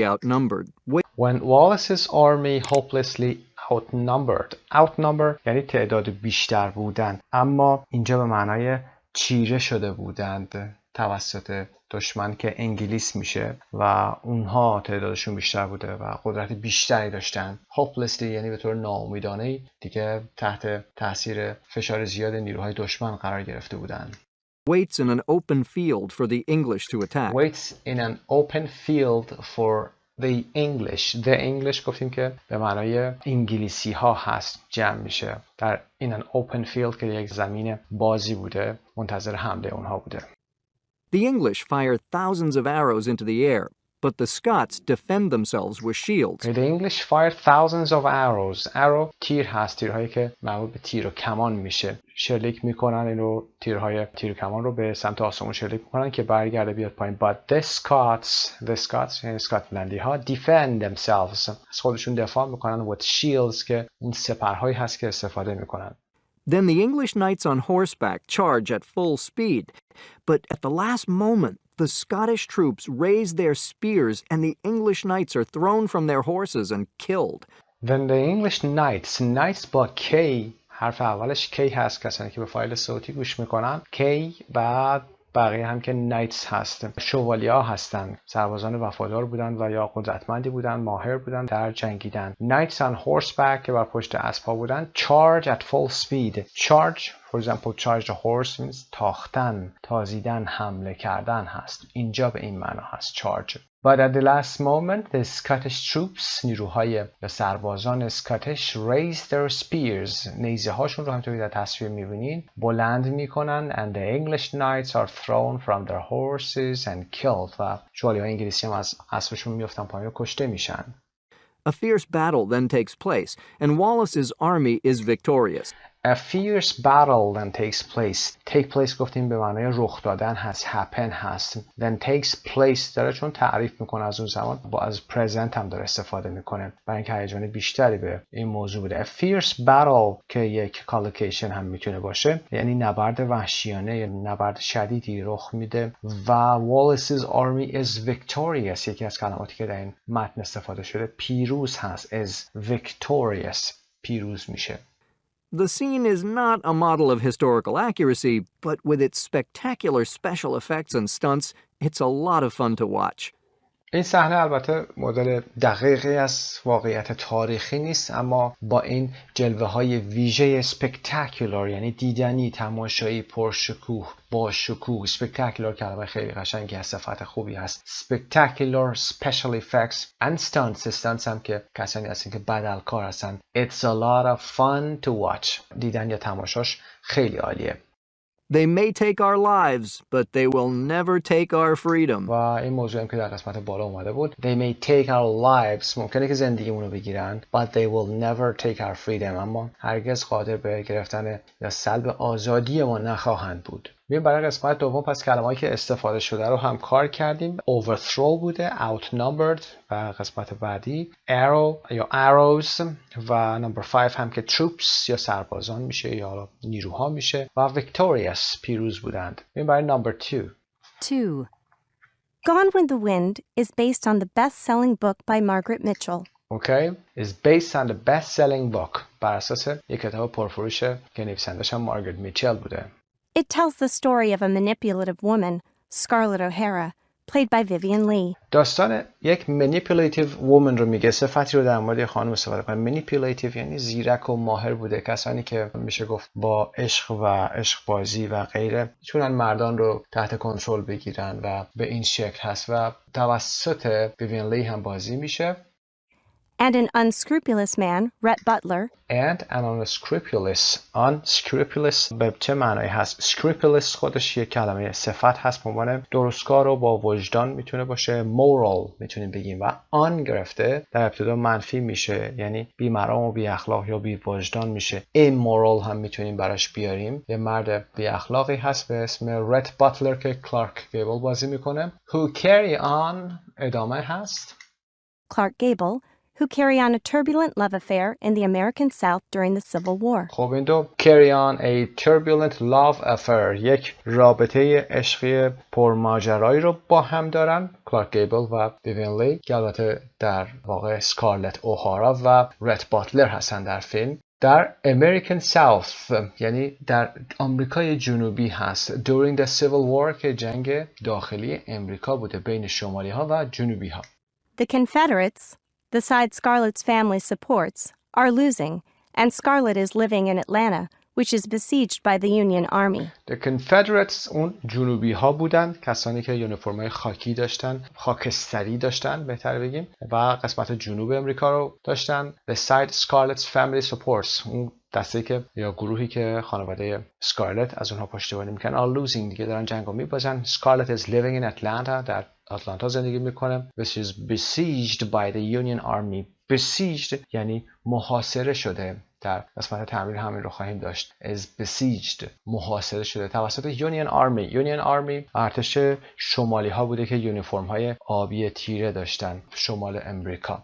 She escapes and goes home, only to find her mother dead, her father disoriented, and her family home looted. She escapes فرار میکنه و میره به خونه و با این صحنه مواجه میشه که مادرش مرده هست و her father disoriented به معنی confused یعنی حالت بیماری فکری روانی پیدا کرده دیگه تعادل درستی نداره and her family home looted و خونه و زندگیش یا خانوادگیش رو میبینه که looted شده یعنی غارت شده همه وسایلش رو به یغما بردن حالا سربازا و یا دشمن. She asks for food and is told the soldiers have taken everything. She asks for food. دنبال غذا میگرده درخواست غذا میکنه و بهش گفته میشه and is told the soldiers have taken everything. همه چی رو سربازا بردن.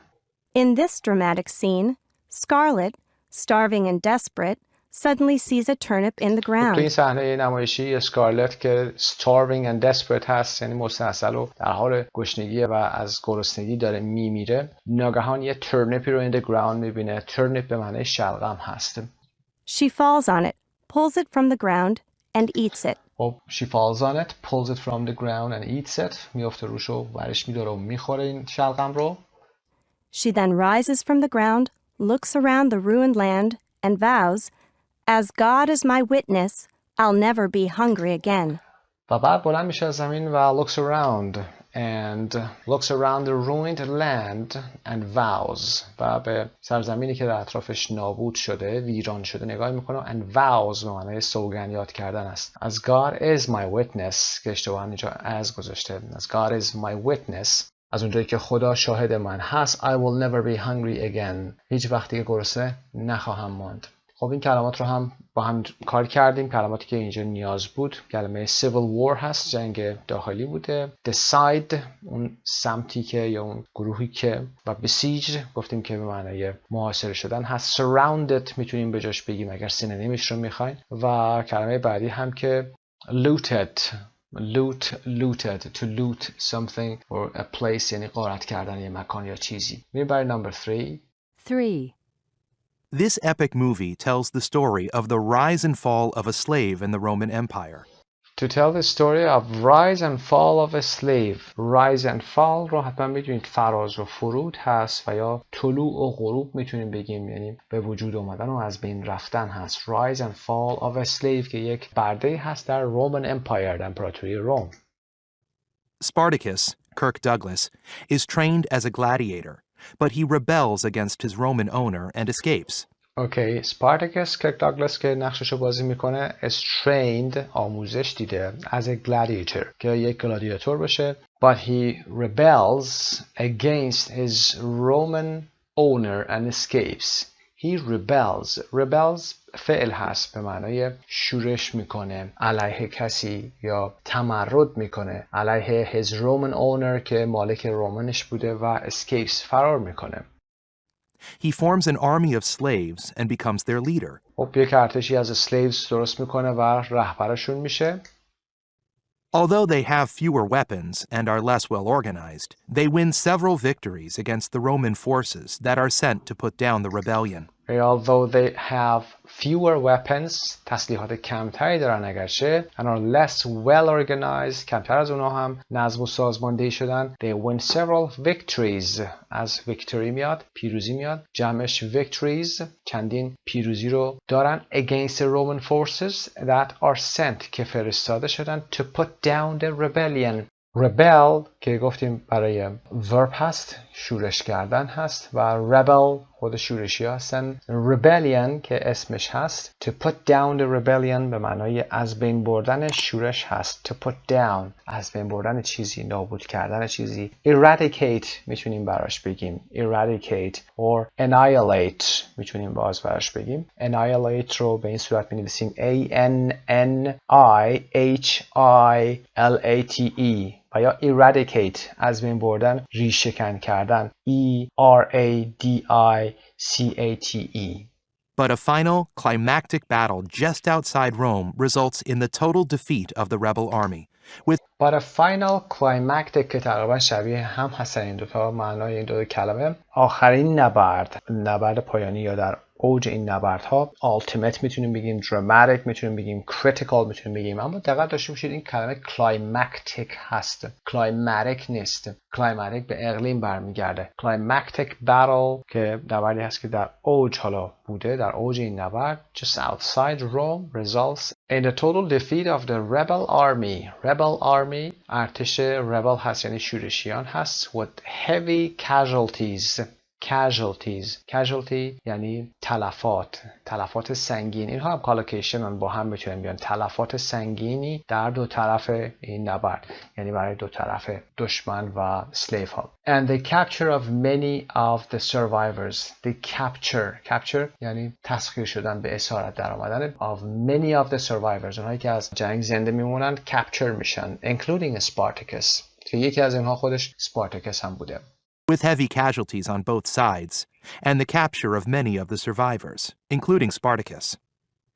Crassus, Laurence Olivier, the Roman general, promises the captives that they will not be punished if they identify Spartacus.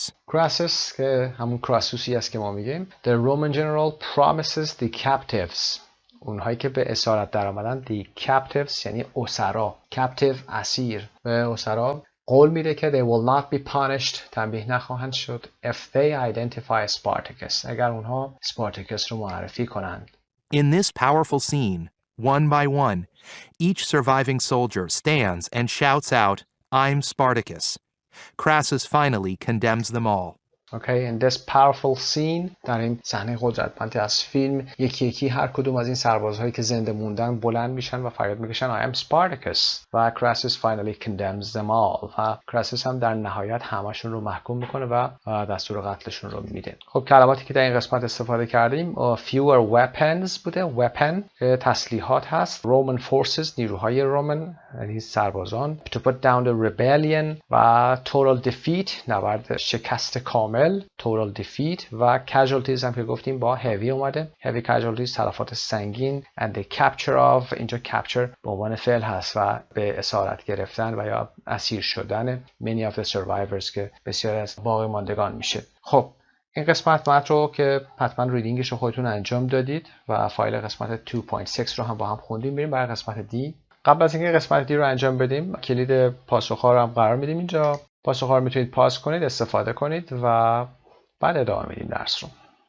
Reread the text and try to memorize the information. Then in groups of 3, cover the text and take turns describing what happens in each of the scenes. خب این کاری که به خودتون برمیگرده برای اسپیکینگ تو بسیار عالی هست. میتونید این فایل ها رو، متن ها رو اگر تنها هم هستید یه دور مطالعه کنید. کلمات اصلیش رو حتما هایلایت بکنید که باید در موقع اسپیکینگ ازش استفاده بکنید و بعد بیاید این رو برای خودتون و یا برای دوستانتون تعریف کنید. بریم برای قسمت 2 pronunciation. Stress in word families. It is often useful to learn words in families. For example, to rebel, a rebel, rebellion, etc. However, you should check whether the stress syllable changes within the family. خب میدونید که وقتی که کلمه رو در خانواده‌اش یاد میگیریم یعنی هر کلمه ممکنه که اسم داشته باشه noun، verb داشته باشه verb که فعل هست، adjective داشته باشه adverb داشته باشه، مختلفش تو خانواده‌اش ممکنه که استرسش تغییر بکنه. بنابراین وقتی هر کلمه رو یاد میگیرید باید استرسش رو هم یاد بگیرید. کلمات به این شکل زیاد هستن مثل قبلا صحبتشو کردیم مثل import و import گفتیم کدومشون verb هست کدومشون noun هست export و یا export اینها مشخصه. بعضی وقتا کلمه معناش هم مثلا عوض میشه. خب کاری که اینجا باید انجام بدید توی قسمت A میریم در جدولی که هست یه مطالعه میکنیم در مورد اون کلمات صحبت میکنیم و روی استرسش هم کار خواهیم کرد. Complete the chart.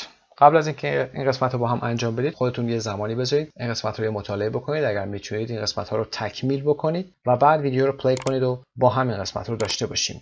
ستون اول noun هست و بعد person و adjective و verb هست. noun capture یعنی به اسارت گرفتن، اسیر کردن، تسخیر کردن اگر حتی زمین یا ملکی جایی باشه تسخیر کردن هست دیگه برای زمین نمیگیم اسارت کردن. تسخیر کردن the capture of for example a place or a person و برای person ما کلمه captor کسی که اسیر میکنه اسیر کننده رو داریم و کسی که اسیر میشه هم که در متن داشتیم captive the captives اسرا گفتیم هستن captive. پاسخ رو هم در بعد از این توضیحات قرار میدیم که بتونید ازش استفاده بکنید. adjective هم که the captive میتونه باشه captive و verbش هم capture با you هست مثل nounش هست capture.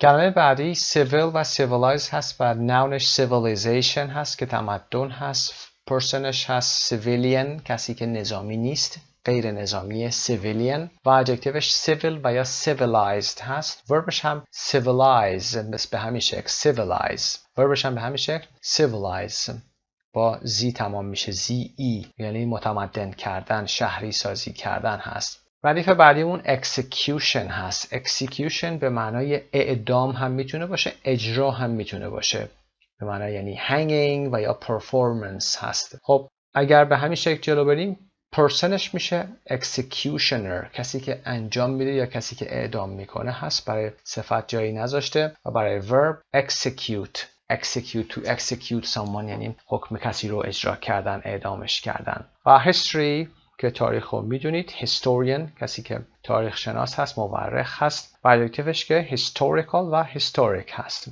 historical historic. historical معمولاً برای چیزی که سند تاریخی براش وجود داشته باشه، document مثلا براش وجود داشته باشه، مثل a historical novel، یک رمان تاریخی based on something that happened in the past هست. یه رمان تاریخی رو میتونیم براش مثال بزنیم. کلمه بعدی looting که غارت کردن هست. کسی که غارت میکنه looter و وربش loot هست، to loot که مصدرش میشه غارت کردن. کلمه بعد rebellion هست که شورش و اعتراض هست و برای کلمه بعد پرسنش rebel، فرد رو بهش میگیم rebel، شورشی، یاغی. حالا به هر شکلی در بافت مختلف معناش متفاوت میشه. و ادجکتیوش rebellious هست. این صفت رو در درس اول استفاده کردیم، در مورد فردی بوده که گفتیم rebellious هست، آدمی بوده متمرد بوده، حرف گوش نمی‌کرده. و rebel که وربش هست، استرس روی قسمت bell قرار میگیره. بریم قسمت بعد. قبل از اینکه بریم قسمت پایین در مورد historic و historical که گفتیم historical concerning history or past events هست و historic significant هست. historic چیزی که مهمه و یا میتونیم بگیم significant و یا momentous، چیزی که اهمیت داره. اما historical برمیگرده به بیسش که تاریخی باشه. خب بریم ردیف پایین‌تر. کلمه بعدیمون siege هست. siege به معنی محاصره و وربش هست که besiege هست. تلفظش هم که می‌بینید besiege، سپلینگش هم B-E-S-I-E-G-E. surviving رو در اینجا داریم و اسمش رو survival، نجات، بقا. survivor کسی که پرسنی که زنده میمونه و surviving adjectiveش هست، surviving people for example. survive هم که وربش هست. و کلمه بعدی withdrawal که عقب نشینی کردن هست، فعلش هم withdraw هست. withdrawal AL داره در انتها. خب کلمه آخرمون هم که ردیف آخرمون هم که victory به عنوان noun هست، پیروزی. victor پیروز هست. victorious هم که صفتشه، پیروزمندانه و یا پیروز هست صفتش میشه. Part B 27 underline the stress syllable in all the words. Listen and check then test the partner on the words in the chart. فایل صوتیش رو پخش میکنیم براتون.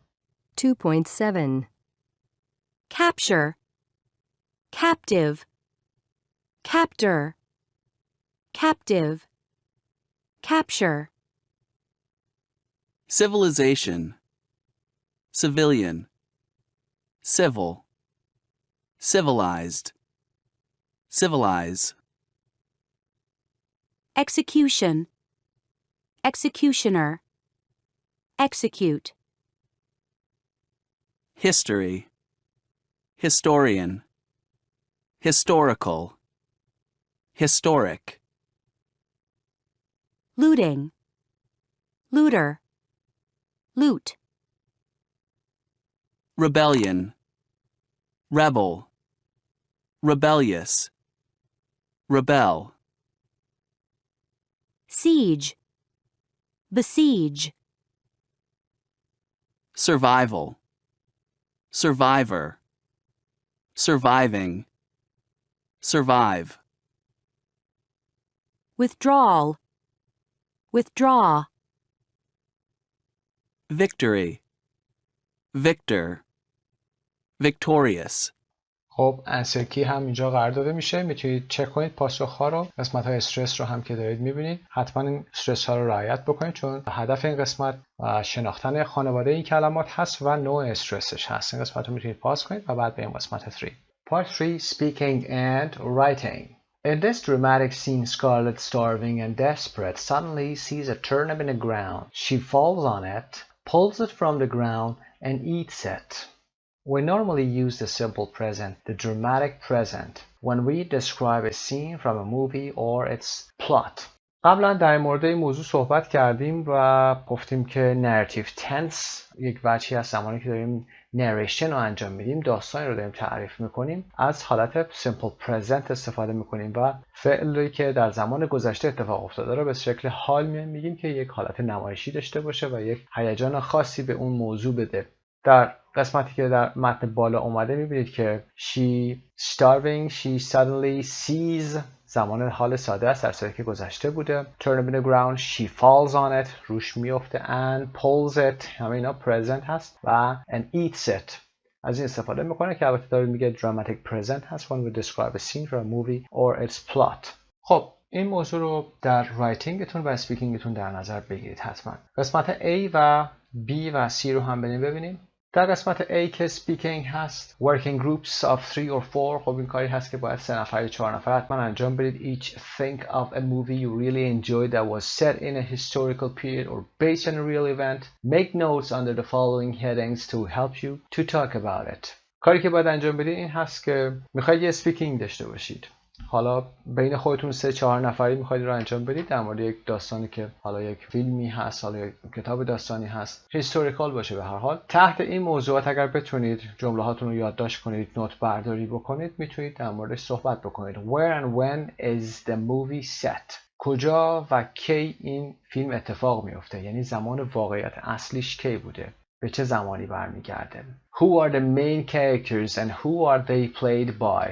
کاراکترها اصلی کی هستن و who are they played by؟ توسط کیا بازی میشن؟ What is it about؟ کل پلاتش چی هست؟ What is the most memorable scene؟ memorable sceneش که شما همیشه به یادتون میمونه، صحنه‌ای که به یاد ماندنی هست. و what makes it so powerful؟ moving، dramatic، etc. آن چیزی که تأثیر روی شما گذاشته چی هست؟ این رو هم بتونید در موردش توضیح بدید. تقریبا میشه گفتش این حالت پارت 2 speaking IELTS هست. اگر بتونید به این نوع سوالات پاسخ بدید میتونید از عهده سوالاتی از این قبیل در پارت 2 پرسیده میشه بر بیایید. پس برای هر کدوم از اینها 2-3 جمله هم اگر بگید یک متن خیلی خوب خواهد شد، هم رایتینگتون خواهد شد هم سپیکینگتون. Part B describe the movie and the scene to others and the group and see if they can name the title of the movie. میتونید اسم فیلم رو نگید و بیایید این موضوع رو تعریف بکنید و دوستاتون بیان بگن که what the name of the movie is. Now write a paragraph describing the movie and the scene using the 3 texts in 1B as models. خب میتونید در 1B که 3 متنی رو که خوندیم داشتیم از اینا بیاید استفاده بکنید. اگر بتونید حتما به این سوالات بالا هم بتونید پاسخ بدید، یه استراکچر خیلی خوبی برای رایتینگتون خواهد بود که در مورد یک هیستوریکال ایونت چیزی رو بنویسید. خب قسمت 3B پارت 1ش به پایان میرسه. خسته نباشید. به نام خدا. Unit 3 Part B قسمت دوم هستیم. Page 30 Part 4 Reading. How important do you think it is for a historical film to get all the facts right and why؟ خب به این سوال فکر کنید و میتونید براش پاسخ پیدا بکنید که چقدر مهمه که یه فیلم تاریخی همه حقایق رو به صورت درست بخواد بده، یعنی صحت و سقمش درست باشه و چرا. یه پاسخی براش بتونید بدید. Part B. Quickly read part of the preface of the book History Goes to the Movies by American author Joseph Roquemore. What kind of book is it؟ خب میریم قسمت پایین یه ریدینگ داریم. ریدینگ رو باید با هم بخونیم، به نکات مهمش اشاره میکنیم و برمیگردیم میایم سوال بی رو پاسخ میدیم با هم دیگه. و نکته رو بگم این کلمه تلفظش پریفیس نیست، پرفس هست که مقدمه معرفی میشه گفت یا مقدمه هست. پیشگفتار بگیم بهتره، پرفس هست. خب بریم برای متن. History goes to the movies. خب پروفس رو میخونیم با هم که در مورد تاریخ هست که تاریخ که داره به سینما میره، این از کتابا دیگه منتقل شده به سینما و فیلم میسازن از تاریخ. When asked in 1993 to comment on accusations that the movie and the name of their father grossly distorts contemporary British and Irish history, female lead Emma Thompson responded that she couldn't care less. خب این نوع جمله ها میبینید که وقتی when asked داریم میگیم یعنی از کسی پرسیده شده. اینجا از female lead اما تامپسون سوالی پرسیده شده و اینجا اسمشون نمیاره. when asked in 1993 تمام سوالات رو میگه و بعد اسمشون میاره. female lead رو با هم ببینیم. اینجا female lead به معنی کسی هست که playing the main part رو بازی میکنه ولی woman هست. a woman who plays the main part. خب اما تامپسون که نقش اصلی زن رو ایفا می‌کرده وقتی ازش پرسیده شد، یعنی when asked یعنی ازش پرسیده شد در سال 1993 که کامنتی بده، توضیح بده on accusations، اون اتهاماتی که باشه بوده که فیلم The Name of the Father grossly distorts. grossly به شکل فاحشی، به طور فاحشی distort میکنه. distort به چه معنی هست؟ distort یعنی تحریف کردن، تحریف میکنه. Contemporary British and Irish History، تاریخ معاصر بریتانیا و ایرلند رو میاد تحریف میکنه. اما تامپسون responded that، پاسخ داد که she couldn't care less، اهمیتی نمیداد. Informal used to express complete indifference، کاملا بی‌تفاوتی رو داره نشون میده، یعنی میگه اهمیتی براش نداشت. فیلمی که ساختن تاریخ بریتانیا و آیرلند رو زیر سوال برده اما براش اهمیتی نداشت. Ever since the premiere in 1915 of The Birth of a Nation, filmmakers have rewritten history to create top dollar entertainment. Ever since یعنی از زمانی که، از زمان the premiere یعنی نمایش اول، اکرانی که میگیم هست، به صحنه رفتن، به نمایش گذاشته شدن هست. پرمیر امریکن استرسش روی میر هست. در سال 1950 از فیلم The Birth of a Nation فیلمسازان تاریخ رو دوباره نوشتن تا a top dollar entertainment درست بکنن، یعنی یک وسیله تفریحی top dollar یعنی چیزی که expensive هست، هزینه سنگینی داره و پول زیادی هم میخواد. Top dollar. The films are very persuasive. Well-made movies hold your interest continuously, riveting your attention on what happens next and pulling you forward with no time to reflect on individual scenes until the final credits roll. فیلم هایی که ساخته میشن خیلی persuasive هستن. Persuasive از همون persuade میاد، یعنی وادار کننده و مجاب کننده هستن. فیلم رو که شروع میکنید وادارتون میکنه همینطور ادامه بدید. فیلم هایی که خوب ساخته میشن well-made movies hold your interest continuously. توجهتون رو یک سره نگه میداره و همینطور شما رو riveting your attention. riveting به معنای دوخته شدن توجهتون هست. For example میتونیم بگیم to hold somebody's attention. توجهتون دوخته میشه. riveting your attention توجهتون دوخته میشه به what happens next and pulling you forward و شما رو میکشن with no time به سمت جلو، وقتی هم بهتون نمیدن to reflect on individual. to reflect یعنی به حرف اضافه on یعنی اندیشیدن، فکر کردن، تعمق کردن. فرصتی هم بهتون نمیدن که بر روی individual scenes و صحنه‌های خاص بخواید شما تفکری داشته باشید تا اینکه the final credits roll. The final credits اون اسامی تیتراژی است که میاد بالا و کسانی که در اون نقش بازی کردن در اون فیلم یا کسانی که کارهایی رو انجام دادن اسمشون میاد. تا اونجا میبینید که فیلم تمام شد. The result نتیجه. You don't remember much about a movie after watching it for the first time. اولین بار که فیلم میبینید چیز زیادی ازش به خاطرتون نمیمونه. Very few people can recall even half the plot in reasonable sequence. And still fewer can remember facial expressions or voice intonation associated with specific dialogue sequences, including politically and morally loaded conversations. تعداد خیلی کمی هستن که میتونن ریکال بکنن. ریکال یعنی به خاطر آوردن حتی half the plot in reasonable sequence، یعنی یک سکانس احتمالی reasonable likely هست اینجا به معنای احتمالیه. یک سکانس احتمالی رو حتی نصف موضوعش رو، نصف میتونیم پلات رو بگیم خط داستانیش رو متوجه نمیشن یا به خاطر نمیارن. و تازه اینکه تعداد کمتری هم facial expressions یعنی اون تصاویری که نشون داده شده از صورت‌ها و غیره و یا voice intonation رو که لحن صدا هست رو در ارتباط با سکانس های sequences و dialect sequences، سکانس های مکالمه‌ای خاصی که وجود داشته، یه وقتایی کلامایی گفته میشه تو کلوز آپ مثل including politically and morally loaded conversations که در اون مکالمات پیام های سیاسی و اخلاقی مفهوم سنگینی در اون وجود داره، حتی اون رو نمیتونن به خاطر بیارن. For this reason movies have extraordinary power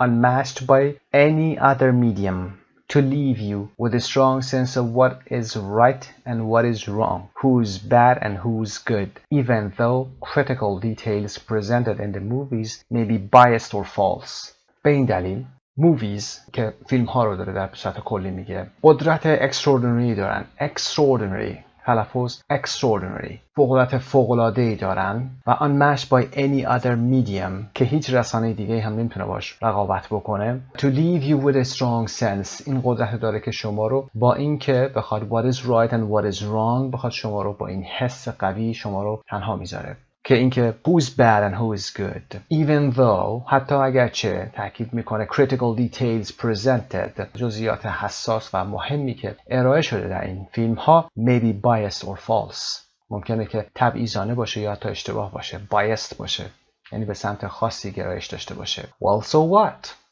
they're just movies. خب چی؟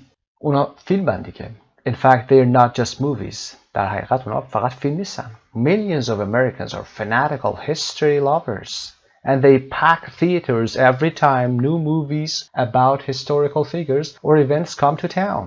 در حقیقت اونها فقط فیلم نیستن. میلیون ها آمریکایی are fanatical history lovers. fanatical به معنی متعصبانه هست. history lovers به شکل متعصبانه عاشق تاریخ هستن و they pack theaters، یعنی پر میکنن سالن های سینما رو هر وقت که فیلم جدید تاریخی بخواد بیاد یا شخصیت های تاریخی بخوان پخش بشن or events come to town، یا رخدادهایی که به شهر میاد. Saving Private Ryan and Titanic raked in viewers and cash for months.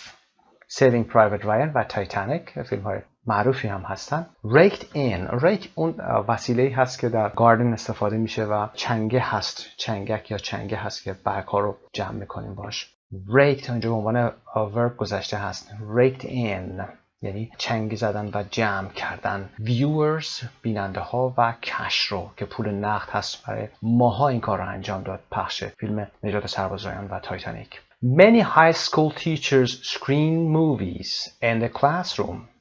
بسیاری از دبیران یا مدرسین مدرسه‌های راهنمای دبیرستان screen movies، اینجا فعل هست، به عنوان فعل استفاده شده. screen فیلم رو پخش میکنن. they play، they show movies in the classroom، در کلاس ها. Clearly, countless Americans get most of their history from television and the big screen. Clearly از discourse مارکر ها هست. آشکارا مشخصه که تعداد بیشماری از آمریکایی ها تاریخشون رو یا اغلب تاریخشون رو، بیشتر تاریخشون رو از تلویزیون و the big screen که سینما هست دریافت میکنن. big screen پرده سینما هست، در برابرش small screen هم گاهی وقتا به تلویزیون گفته میشه. They get it from the big screen or the small screen. Some of the industry's finest historical and period films premiered during the past decades. بسیاری از اینجا اندستری صنعت فیلم هست، سینما هست. The industry's finest historical and period films، فیلم های تاریخی، historical و period به معنای تاریخی هستند. بعضی از این فیلم های تاریخی این صنعت سینما در طول دهه‌های گذشته پخش شده یا به اکران رفته. But the 1960s also triggered a flurry of politically charged history-based movies, full of factual distortions and occasionally outright lies. اما دهه 1960 the 1960s قبلا هم گفتیم به این شکل باید بنویسیم the 1960s ده رو باید داشته باشیم حتما. اما دهه 1960 همچنین باعث به وجود آمدن flurry of politically charged history-based movies. باعث به وجود آمدن حجمه‌ای از فیلم‌های تاریخی محوری که پر از مسائل سیاسی بوده. full of factual distortions که پر از تحریف واقعیت‌ها بوده و گاهی outright lies. outright یعنی کاملاً. an outright lie. outright adjective هست و دروغ کامل یا دروغ‌های کامل بوده. Today the trend continues on a large scale. Many movies released in the 1990s and the first decade of the 21st century reflect blatant disdain, at least as intense as Ms. Thompson's for solid, reliable history. امروزه the trend continues، این روند ادامه پیدا میکنه on a larger scale، در یک مقیاس بزرگتر و وسیعتری ادامه داره. بسیاری از فیلم هایی که ریلیز شدن، release means make available to the public، یعنی اکران شدن، پخش شدن در دهه 1990 و دهه نخست قرن 21 reflect بازتابی هستن از blatant disdain. چه چیزی رو بازتاب میدن؟ blatant به معنای obvious هست. اگر سینه نمیشه بخوایم داشته باشیم تلفظش blatant هست. blatant نخونید این رو. blatant obvious آشکار. blatant چه چیزی؟ blatant disdain به معنای اهانت هست. برای blatant یه مثال میزنیم. blatant ignorance جهل آشکار. حالا blatant disdain یعنی اهانت. So that is in فارسی we can say اهانتی آشکار است. حداقل در مورد این موضوع که در مورد خانم تامپسون که در بالا اشاره کرده که solid reliable history وجود داره که واقعیتاش خیلی نزدیکه بحث انگلستان و ایرلند. History goes to the movies as a source of information and, it is hoped, entertainment for everyone interested in the actual history behind a wide selection of movies grouped into 12 sections, 11 covering historical periods and events, and a 12th containing biographies and period films. History Goes to the Movies که اسم این کتاب هست آقای راکامور نوشته یه is a source of information منبع اطلاعات هست و it is hoped امید بر این هست که entertainment for everyone سرگرمی برای هر کسی که علاقمند به تاریخ واقعی هست در پشت a wide selection of movies یک گستره وسیع انتخاب وسیعی از فیلم هایی که شده grouped into 12 sections به 12 بخش تقسیم میشن 11 covering historical periods and events 11 تا از این گروه historical periods و events رو کاور میکنن دوره‌های تاریخی و رخدادهای تاریخی رو کاور میکنن و 12میش حاوی biographies هست و period films هست biographies که میدونید زندگی نامه ها هست و period films که فیلم های تاریخی هستن Each movie review includes an essay on the history covered in one or more movies and a brief plot summary. هر کدوم از ریویوها یا نقدهای فیلمی که در این کتاب آمده شامل یک مقاله میشه در ارتباط با تاریخچه‌ای که یا تاریخی که در یک یا دو فیلم به اون موضوع پرداخته شده یا به اون تاریخ پرداخته شده و یک خلاصه‌ای از یا خلاصه کوتاهی از موضوع اصلی داستان یا خط داستانی فیلم. Star ratings 5 stars, don't miss it, reflect each movie's historical accuracy and to a much lesser extent its power to amuse. Star ratings همون ریتینگ کردن یا رده‌بندی کردن از طریق ستاره هست که از 1 to 5 شروع میشه از 1 to 5 هست. Star ratings 5 stars, don't miss it. رده‌بندی های ستاره‌ای 5 ستاره اشتباه نکنید reflects each movie's historical accuracy نشان دهنده یا بازتاب از صحت و سقم هر کدوم از فیلم های تاریخی هست و to a much lesser extent و در مقدار کمتری یا خیلی خیلی کمتری much lesser اینطوری بگیم چون lesser extent میشه مقدار کمتر و much مقدار بیشتر رو میگه پس مقدار خیلی خیلی کمتری its power to amuse یعنی قدرت کمتر در سرگرم کننده بودنش رو نشون میده و پاراگراف آخر obviously expecting textbook accuracy from movies would be ridiculous and producers have delivered a remarkable number of historically faithful movies obviously به معنای بدیهی است که اینها هم از دیسکورس مارکر هستند بدیهی است انتظار دقت یا صحت و سقم تاریخی یک کتاب رو فیلم ها نمیتونن داشته باشن و این انتظار would be ridiculous به معنای مضحک خنده‌دار هست اگر از فیلم بخوایم انتظار دقت accuracy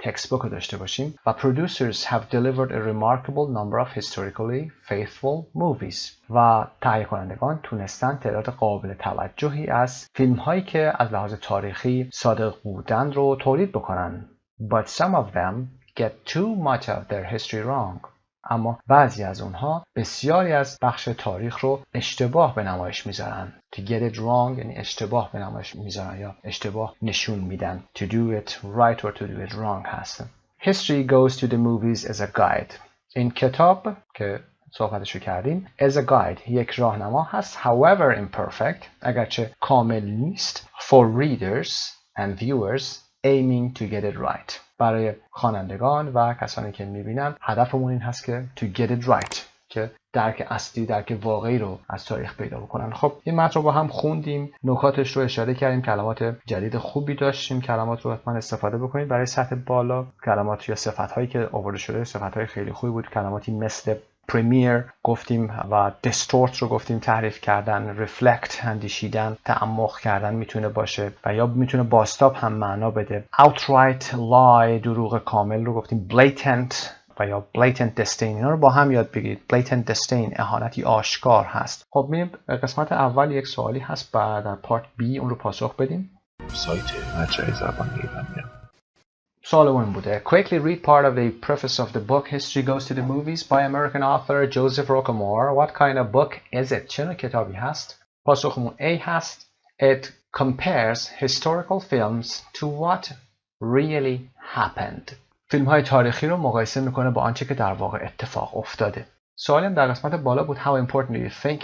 You can say for example In my opinion, it is very important, although nowadays we can see films which are not real at all. فیلمایی که واقعا جدیدن هستن فیلمای جدید در واقع فیلمای واقعی نیستن و همش fictitious هستن تخیلی هستن. بریم برای قسمت بعد Part C, page 31. Part C, now read the text again carefully and choose A, B, or C. Compare with a partner and explain why you think the answer you chose is right. Number 1, Emma Thompson said that. B is the answer. It didn't matter that the movie and the name of the father was historically inaccurate. It didn't matter رو انتخاب کردیم. چرا؟ بخاطر اینکه اونجا اون جمله‌ای که در قسمت اول اومده بود couldn't care less رو صحبت کردیم. It means it didn't matter. It doesn't matter. اهمیتی براش نداشت. Number 2, when people see a movie they tend to remember C. Who the heroes and villains were. وقتی که مردم سینما میرن یا فیلم نگاه میکنن they tend to remember یعنی معمولاً خاطر میسپارن who the heroes and villains were. Heroes and villains رو با هم یاد بگیرید.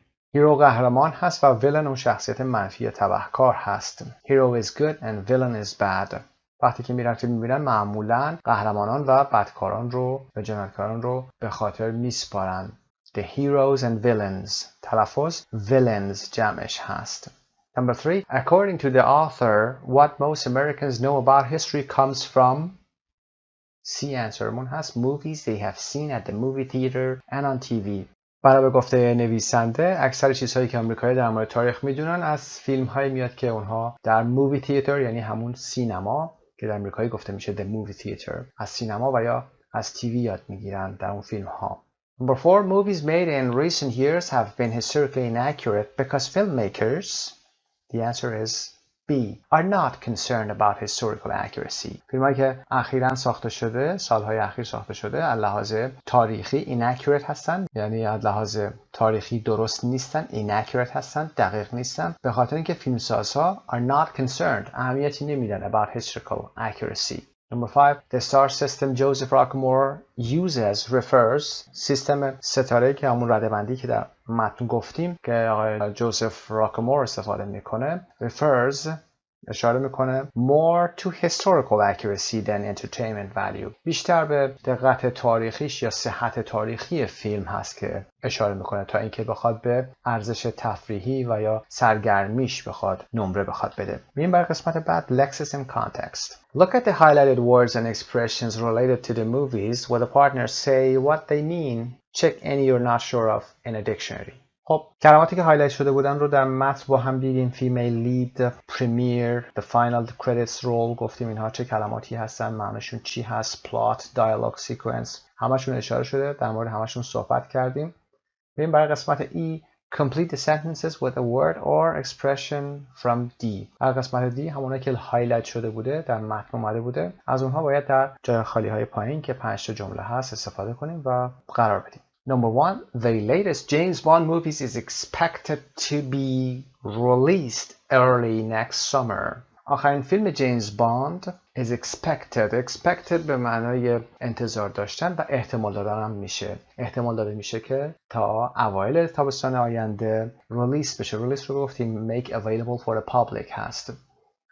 Number 2, after years as a respected theater actress, she has finally been given her chance to appear on the big screen. به اون خانم بعد از سالها ایفای نقش با شهرت و با اعتبار در صحنه تئاتر شانسی داده شده در نهایت که در صحنه سینما هم ظاهر بشه. To appear on the big screen. big screen رو گفتیم که برای سینما به کار میبریم. I can't stand it when people get up and leave the theater as soon as the movie ends while I'm trying to watch the final credits و یا to watch the final credits roll. خب نمیتونم I can't stand it نمیتونم اینو تحمل کنم وقتی که فیلم تموم میشه مردم به سرعت بلند میشن و جاشون رو ترک میکنن در حالی که من دارم تلاش میکنم تا اون تیتراژ پایانی رو ببینم و عوامل تهیه کننده فیلم رو اسمشون رو ببینم. Number 4, the special effects were fantastic but the plot was pretty implausible. جلوه‌های ویژه واقعا عالی بودن were fantastic اما the plot که موضوع اصلی فیلم بوده خط سیر اصلی فیلم بود was pretty implausible کمی hard to believe بود قابل باور نبود. Many of the biggest names were there at last night's premiere. در اکران شب گذشته بسیاری از اسامی معروف اسامی بزرگ اونجا بودن. پرمیر که گفتیم که اکران هست. خب میریم برای قسمت 5 listening and speaking. Part 5. Two of the movies mentioned in History Goes to the Movies are Titanic and Braveheart. Have you seen either of them? How historically accurate did you think they were? خب ببینید که فیلم های تایتانیک و بریف هارت رو چقدر میشناسید. اگر دیدیدش چقدر فکر میکنه که از لحاظ historically accurate هستن. نظرتون چی بوده؟ میریم یک قسمت هست فایل صوتی داریم در قسمت B، اون رو با هم گوش میکنیم. Listen to a movie critic talking about them. How many stars did the author Joseph Rockmore give each movie? Does the movie critic agree? خب به فایل صوتی با هم گوش میکنیم. 2.8. In the book History Goes to the Movies, the author Joseph Roquemore rates movies according to their historical accuracy on a scale of 1 to 5 stars. On a scale of 1 to 5 stars یعنی بر مقیاس 1 تا 5 ستاره این رو نمره بندی میکنه. 5 stars means a movie's very accurate, and no stars means it's very inaccurate. I'm going to look at 2 of the best-known movies that Roquemore features in his book. The first movie is the Oscar-winning movie Titanic, which was directed by James Cameron in 1997. The movie is historically accurate regarding the events leading up to the collision with the iceberg. The Titanic was sailing too fast, and the captain ignored warnings about ice. The collision and sinking are also very accurately portrayed with amazing special effects. However, where the movie falls short is in its characterization. Where a movie falls short is in its characterization. جایی که مووی کم میاره این فیلم رو نتونسته خوب به نمایش بذاره characterization هست. ادامه میدیم.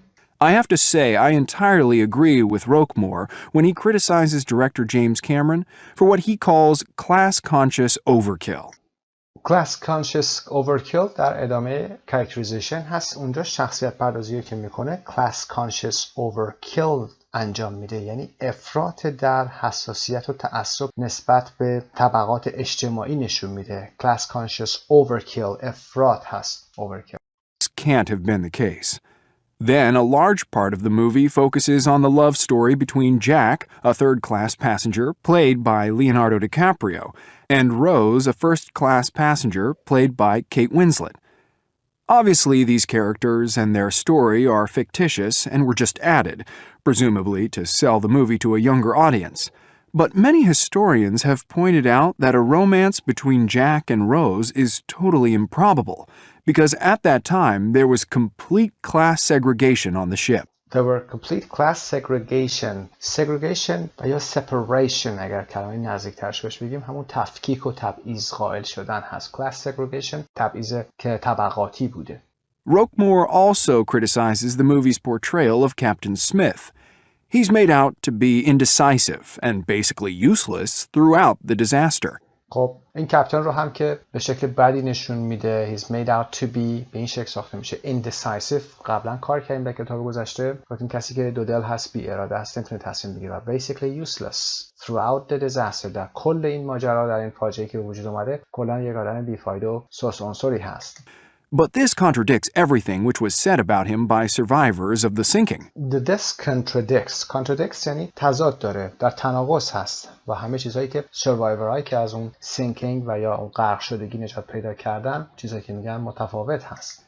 And for me, though even more indefensible, was the movie's portrayal of the ship's first officer, William Murdoch. On the night of the sinking, he behaved heroically. In his hometown in Scotland, there's even a memorial to him, but in the movie, he's shown taking a bribe from a passenger in exchange for a place in a lifeboat, shooting passengers dead, and finally shooting himself in the head. خب اون افسریم که اسمش مرداک بوده رو در فیلم نشون میدن که taking a bribe رو کار کردیم رشوه میگیره از یه passenger in exchange for a place in a lifeboat در داخل اون قایقای نجات برای اینکه یارش یه جای پیدا بکنه پول میگیره و shooting passengers dead و پسنجر رو میکشه و finally shooting himself in the head و خودش هم به سر خودش شلیک میکنه. In fact, the movie studio 20th Century Fox, which produced Titanic, was eventually forced to admit that there was no historical evidence that Murdoch did any of these things, and that they'd included these details purely and simply to make the story more interesting. Roquemore gives Titanic 3 stars, describing it as great pyrotechnics, mediocre history. راکمور به این شکل به فیلم تایتانیک ستار میده، 3 تا ستاره میده. describing it as great pyrotechnics که به معنای هنرنمایی خیره کننده هست، بسیار عالی. اما mediocre history، اما تاریخ معمولی و پیش پا افتاده ای رو داره نشون میده. All in all, I think his assessment is about right. The main event all in all I think. all in all از دیسکورس مارکر ها هستن و یا کانکتور ها که در همین درس هم کار خواهیم کرد. all in all یعنی روی هم رفته. I think his assessment ارزیابیش is about right. تقریبا درسته. events are true, but the characterization is definitely the weak point of the movie. Moving on to the second movie, Braveheart. This is one of the movies that Roquemore gives 5 stars for historical accuracy. He gives the movie 5 stars because despite what he calls some small fictions, he thinks Braveheart is, I quote, true to the spirit of William Wallace. اینجا I quote که میگه یعنی همین آقایی که ریویور هست، کریتیک هست، داره حرف میزنه، از نظر خودش داره میگه I quote، من میگم، نه چیزی که از آقای راکومور باشه. Well, that may be the case, but I'm afraid I have to take exception to the phrase small fictions. The historian Elizabeth Ewan described Braveheart as a movie which almost totally sacrifices historical accuracy for epic adventure. William Wallace is portrayed as a kind of poor primitive tribesman living in a village. poor primitive tribesmen، کسانی که ایلیاتی هستند و به صورت خیلی اولیه و در فقر زندگی میکنند، در روستا زندگی میکرده. In fact, he was the son of a rich landowner and he later became a knight. Later became a knight. Knight هم که شوالیه هست، در درس گذشته گفتیم. You'll remember too that in the movie Mel Gibson wears woad. woad همون kind of blue face paint هست که در توضیح گفته بودیم اون رو. woad رنگ هایی بوده که برای صورت و غیر استفاده می‌کنن. A kind of blue face paint. Apparently, the Scots stopped wearing woad hundreds of years earlier.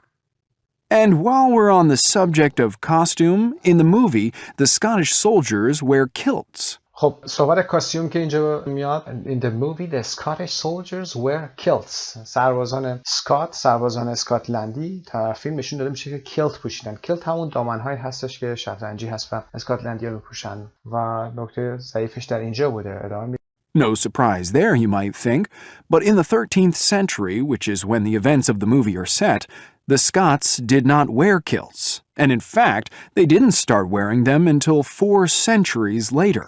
No surprises, okay, no surprises there you might think. میگه ممکنه که شما فکر کنید که خب جای تعجبی نداره، اسکاتلندی ها کیلت میپوشن، اما in the 13th century, which is when the events of the movie are set, که این فیلم اونجا اون زمان اتفاق میفته. The Scots did not wear kilts و در واقع they did not start wearing them until 4 centuries later. حداقل 4 قرن بعد شروع کردن به پوشیدن کیلت. Another of these fictions is that in Braveheart, William Wallace has a romance with the beautiful French princess Isabel. However, the historical reality is that Wallace never met Isabel, and even if he had, she would only have been 9 years old at the time. Finally, anyone who's seen the movie will remember the famous battle scene. The battle was called the Battle of Stirling because it was fought on Stirling Bridge in Scotland. Basically, the reason why the Scots won the battle is because the English soldiers got trapped on the narrow bridge. In Braveheart, the bridge does not appear at all in the battle. In fact, Mel Gibson originally planned to film the scene on the actual bridge, but he found that the bridge kept getting in the way. Apparently, when he mentioned this to one of the Scottish history advisors on the movie, the man's reply was, "Aye, that's what the English found." Mel Gibson defended all the inaccuracies in the movie, saying that the movie's version of history was more compelling cinematically. Compelling cinematically. Compelling یعنی گیرا، بسیار جالب. اینجا به این معنی هست. از لحاظ سینمایی یا فیلمی این موضوع بهتر، جذابتر و جالبتر شده. Admittedly, it is a very entertaining movie. Admittedly, در واقع مسلماً اینها هم از کانکتورها هستن. And it does give you a strong feeling for William Wallace and how he must have inspired his countrymen. But I don't think you can give this movie 5 stars or even 2 stars for historical accuracy. خب برای قسمت B پاسخ رو چک میکنیم. Joseph Rockmore gave Titanic 3 stars and the critic agrees. کریتیک هم موافقه با 3 ستاره که به تایتانیک میده. He gave Braveheart 5 stars and the critic disagrees. He wouldn't even have given it 2 stars. کریتیک حتی بهش 2 ستاره هم نمیداده. اما برای قسمت بعد see listen again and take notes on what was inaccurate about the 2 movies. Compare your notes with a partner. How serious do you think the inaccuracies were? خب این قسمت رو باید در جدولی که پایین اومده نوتش رو حتما کامل بکنید و یادداشت برداری بکنید از فایل صوتی. این کار رو حتما تو بحث لیسنینگتون انجام بدید که تقویت بشید. تایتانیک در قسمت اول و بریف هارت در قسمت دوم بیاید ایناکورسیش رو، اون چیزهایی که ایناکورت بودن و دقیق نبودن و درست نبودنش رو بیاید یادداشت بکنید. به فایل صوتی حتما گوش کنید. بعد بیاید فیلم ویدیویی آموزشی رو پلی کنید و پاسخ‌ها رو با هم چک می‌کنیم. خب بریم برای قسمت تایتانیک پاسخ رو چک می‌کنیم. پاسخ قسمت تایتانیک رو اینجا به نمایش گذاشتیم براتون. متنشون پرداخته شده بهش، صحبت کردیم در موردش، دیگه در موردش توضیح نمیدیم. میتونید اینجا رو پاز بفرمایید و با پاسخ‌های خودتون چک کنید. و اما برای قسمت بریف هارت پاسخ‌ها رو چک می‌کنیم با هم. اینجا هم که در موردش صحبت کردیم، کل متن رو گفتیم. شما میتونید پاسخ‌های خودتون رو با پاسخنامه چک کنید.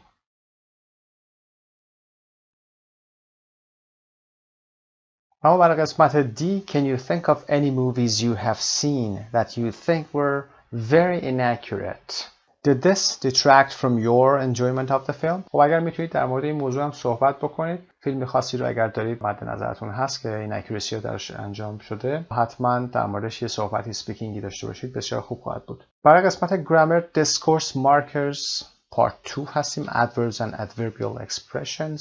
Discourse marker یا همون کانکتورها که برای بیان نتیجه، result، قصد، purpose، تضاد، contrast و دلیل که reason هست استفاده میشه. میایم ببینیم موضوعش چی هسته. البته در وقت گرامر میریم به گرامر بانک مراجعه میکنیم، اما تمرین رو قبل از این گذاشته. این قسمت رو گوش بکنید، قسمت های خالی رو بعد پر بکنیم و بعد میپردازیم به قسمت گرامر بانکمون. 2.9 Listen to some extracts from what the movie critics said and complete the phrases below with 1 to 3 words. 1 to 3 words. با 1 تا 3 کلمه یادتون باشه. What do they tell you about what the speaker is going to say next? خب فایل صوتی رو پخش میکنیم. قسمت های خواهی رو پر کنید.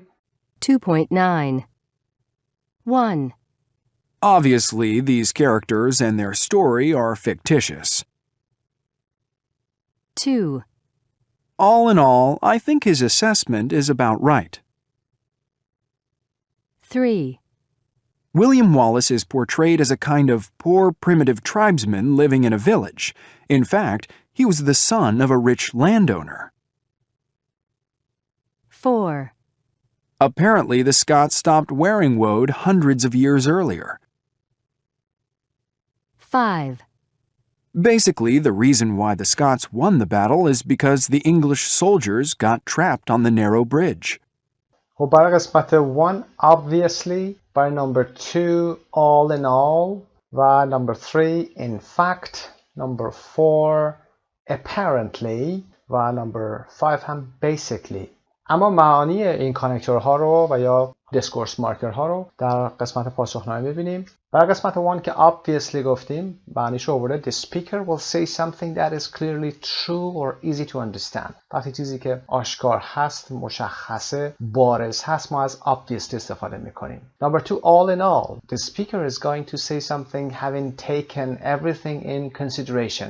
یعنی همه چیزها رو در نظر گرفته باشید و بعد میخواید چیزی بگید، یعنی روی هم رفته، یعنی همه موضوعاتی که گفتیم. All in all در conclusion ها استفاده میشه. In fact, the speaker is going to say something that is surprising or unexpected or that contradicts in some way the previous information. In fact یا در حقیقت زمانی استفاده میکنیم چیزی که غافلگیر کننده باشه یا حتی انتظارش نداشتیم و یا اینکه contradict داشته باشیم، یعنی تضاد داشته باشیم با چیزی که قبلا گفته شده. By number 4, apparently the speaker is going to give some information about somebody or something that they have heard or read. Apparently گفتیم آشکارا، مشخصه و basically هم که the speaker is going to give the most important reason. اساساً رو میخواد بگه usually without going into details. بدون که بخواد بره به جزئیات بپردازه، basically رو میاد استفاده میکنه تا بخواد the most important reason رو بگه. اساساً به این شکل. اما برای قسمت grammar میریم به grammar bank. Learn more about adverbs and adverbial expressions and practice them. پس با هم بریم به قسمت grammar.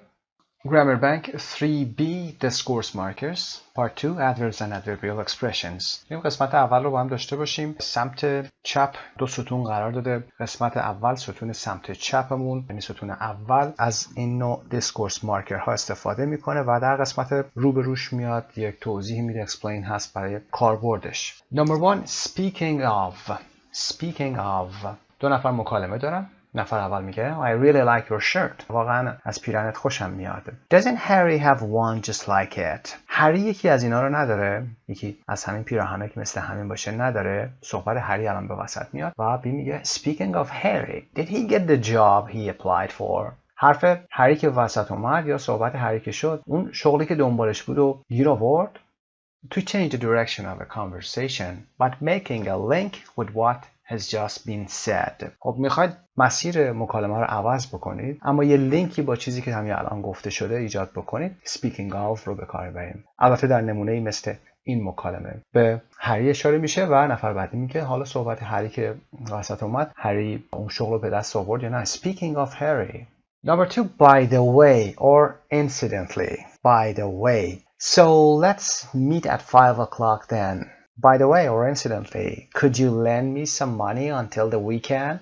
خب یه مکالمه به پایان رسیده و میگه خب باشه بیا ساعت 5 هم دیگه رو ببینیم و بعد اضافه میکنه by the way or incidentally که به معنای راستی ضمناً اتفاقاً میشه همه این معانی رو براش داشت. راستی could you lend me some money until the weekend? میتونی کمی پول بهم قرض بدی تا آخر هفته بهت برگردونم. By the way, to introduce something you have just thought of or to change the subject completely. یه چیزی به ذهنتون رسیده و میخواید اون رو بیاید معرفی بکنید.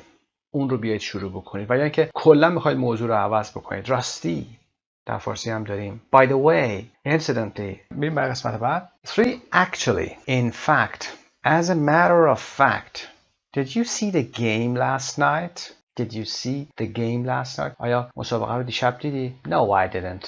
Actually, in fact, or as a matter of fact, I don't really like football. نه من ندیدم. در واقع in fact یا در حقیقت as a matter of fact به همین شکل I don't really like football. من از فوتبال خوشم نمیاد. یا واقعا از فوتبال خوشم نمیاد. To introduce additional surprising or unexpected information. خب میاد میگید نه من این کارو نکردم. نه من اون فیلمو ندیدم. تازه یا در واقع من اصلا از این موضوع خوشم هم نمیاد. میاد یه surprising or unexpected information جدیدی رو میاد اضافه میکنید. Number 4. In any case, anyway, we didn't go away for the weekend because I had too much work. خب برای ویکند ما جای نرفتیم به خاطر اینکه کلی کار داشتم انجام بدم. In any case or anyway, the weather was awful. So we didn't miss anything. In any case or anyway. تازه هوا هم که خیلی بد بود. بنابراین ما چیزی رو از دست ندادیم. To introduce the idea that what you said before is less important than what you're going to say. Or to return to the main topic after a digression. خب دو حالت داره. ممکنه بگیم که میخوایم موضوعی رو که بیان کنیم موضوع دومی که میخوایم بگیم نشون بدیم که این اهمیتش خیلی بیشتر از موضوع اولی که داشتیم صحبت میکردیم. و یا بعد از یک انحرافی که داشتیم گریزی که داشتیم میخوایم برگردیم. Anyway به هر حال برمیگردیم دوباره به موضوع اصلی. پس کاربرد in any case و anyway رو به این شکل گفتیم. میریم برای number 5. At least. Yes, it was a bad accident. At least nobody was killed though. Tom's coming to the meeting. Or at least he said he was. خب جمله اول رو با هم ببینیم. Yes, it was a bad accident. بله تصادف بدی بود. At least nobody was killed. حداقل کسی کشته نشد. یا اگرچه حداقل کسی کشته نشد. At least کاربردش به این شکل هست. To introduce a positive point after some negative information. Or to make what you have just said less definite. خب at least یا حداقل رو وقتی استفاده میکنیم که یه خبری رو تقریبا منفی آوردیم گفتیم و بعد میخوایم اینو به شکلی مثبتش بکنیم. مثل تصادفی که اتفاق افتاد. خب تصادف یک نگاتیو پوینت هست ولی شما با یک at least حداقل گفتید to introduce a positive point after some negative information. یه اطلاعات منفی دادید اما اینجا مثبت شده. At least it didn't rain. At least nobody was shot. به این شکل. جمله بعدی Tom's coming to the meeting. تام داره برای جلسه میاد. Or at least he said he was.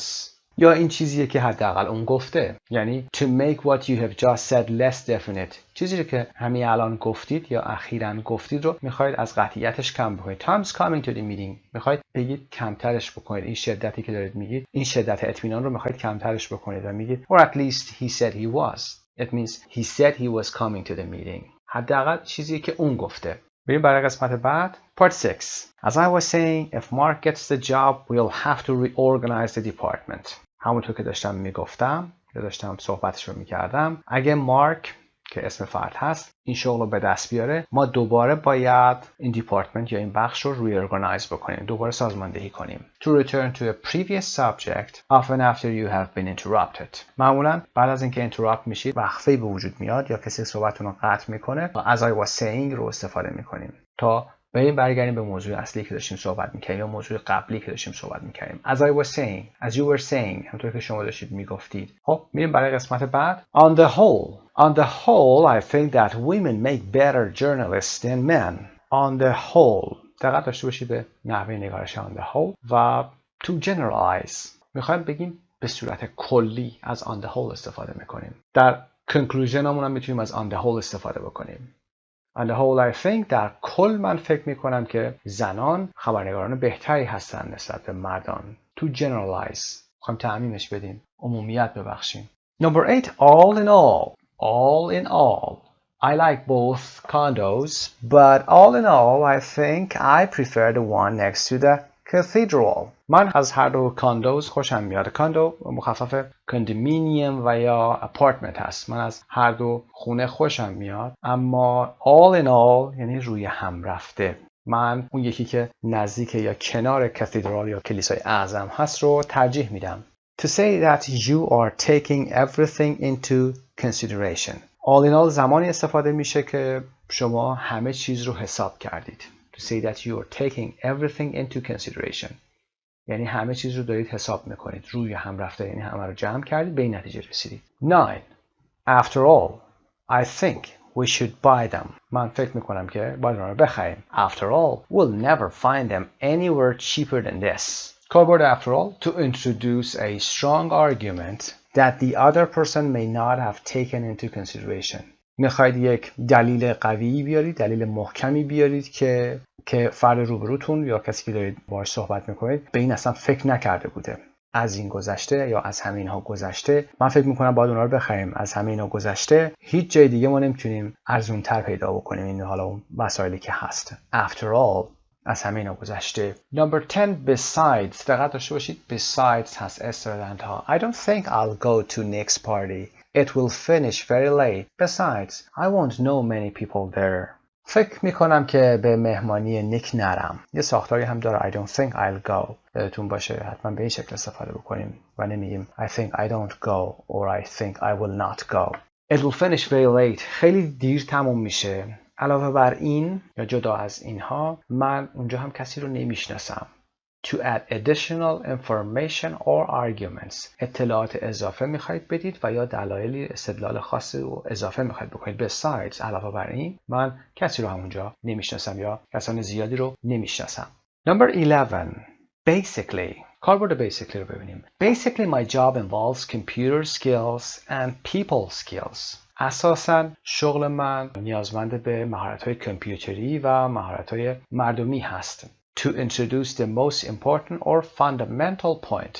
وقتی میخواید مهمترین و اساسی ترین نکته رو بیان کنید، معرفی کنید، از basically استفاده میکنیم. اساساً به همین شکل میتونید تعبیرشو داشته باشیم. Number 12. Obviously. Obviously, you can't get a real idea of life in Japan unless you can speak the language. Obviously به معنای آشکارا هست، مشخصه، بارزه. نمیتونید از زندگی در ژاپن ایده واقعی به دست بیاری مگر اینکه زبونشون رو صحبت کنید تا بتونید درکشون کنید. To introduce a fact that is very clear to see or understand. برای معرفی حقیقتی یا واقعیتی که درکش خیلی خیلی شفاف و آسان هست. Obviously آشکارا. 13. I mean she's very selfish. اون خیلی خودخواهه. I mean she never thinks about other people at all. منظورم اینه که اون هیچ وقت فکر دیگران نیست. اصلاً به فکر دیگران نیست. To make things clearer or give more details.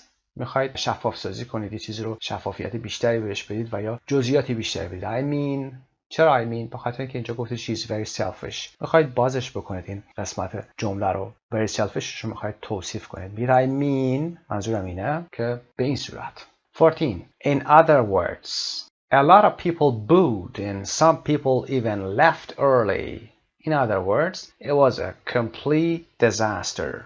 خیلی از مردم بو کردن، حالا اون نمایش رو یا ماجرایی که بوده، و بو یعنی هو کردن به شکل منفی هست، و بعضی از مردم هم خیلی سریع اونجا رو ترک کردن یا زود اونجا رو ترک کردن. به عبارت دیگه، یعنی میخوام چیز دیگه بگم، به عبارت دیگه it was complete disaster. واقعا یک فاجعه کامل بود. To say something again in another way، به شکل دیگه میخواد بیان کنه. In other words. Number 15. Otherwise. یه سره نوشته میشه Please try not to make a mess when you make the cake.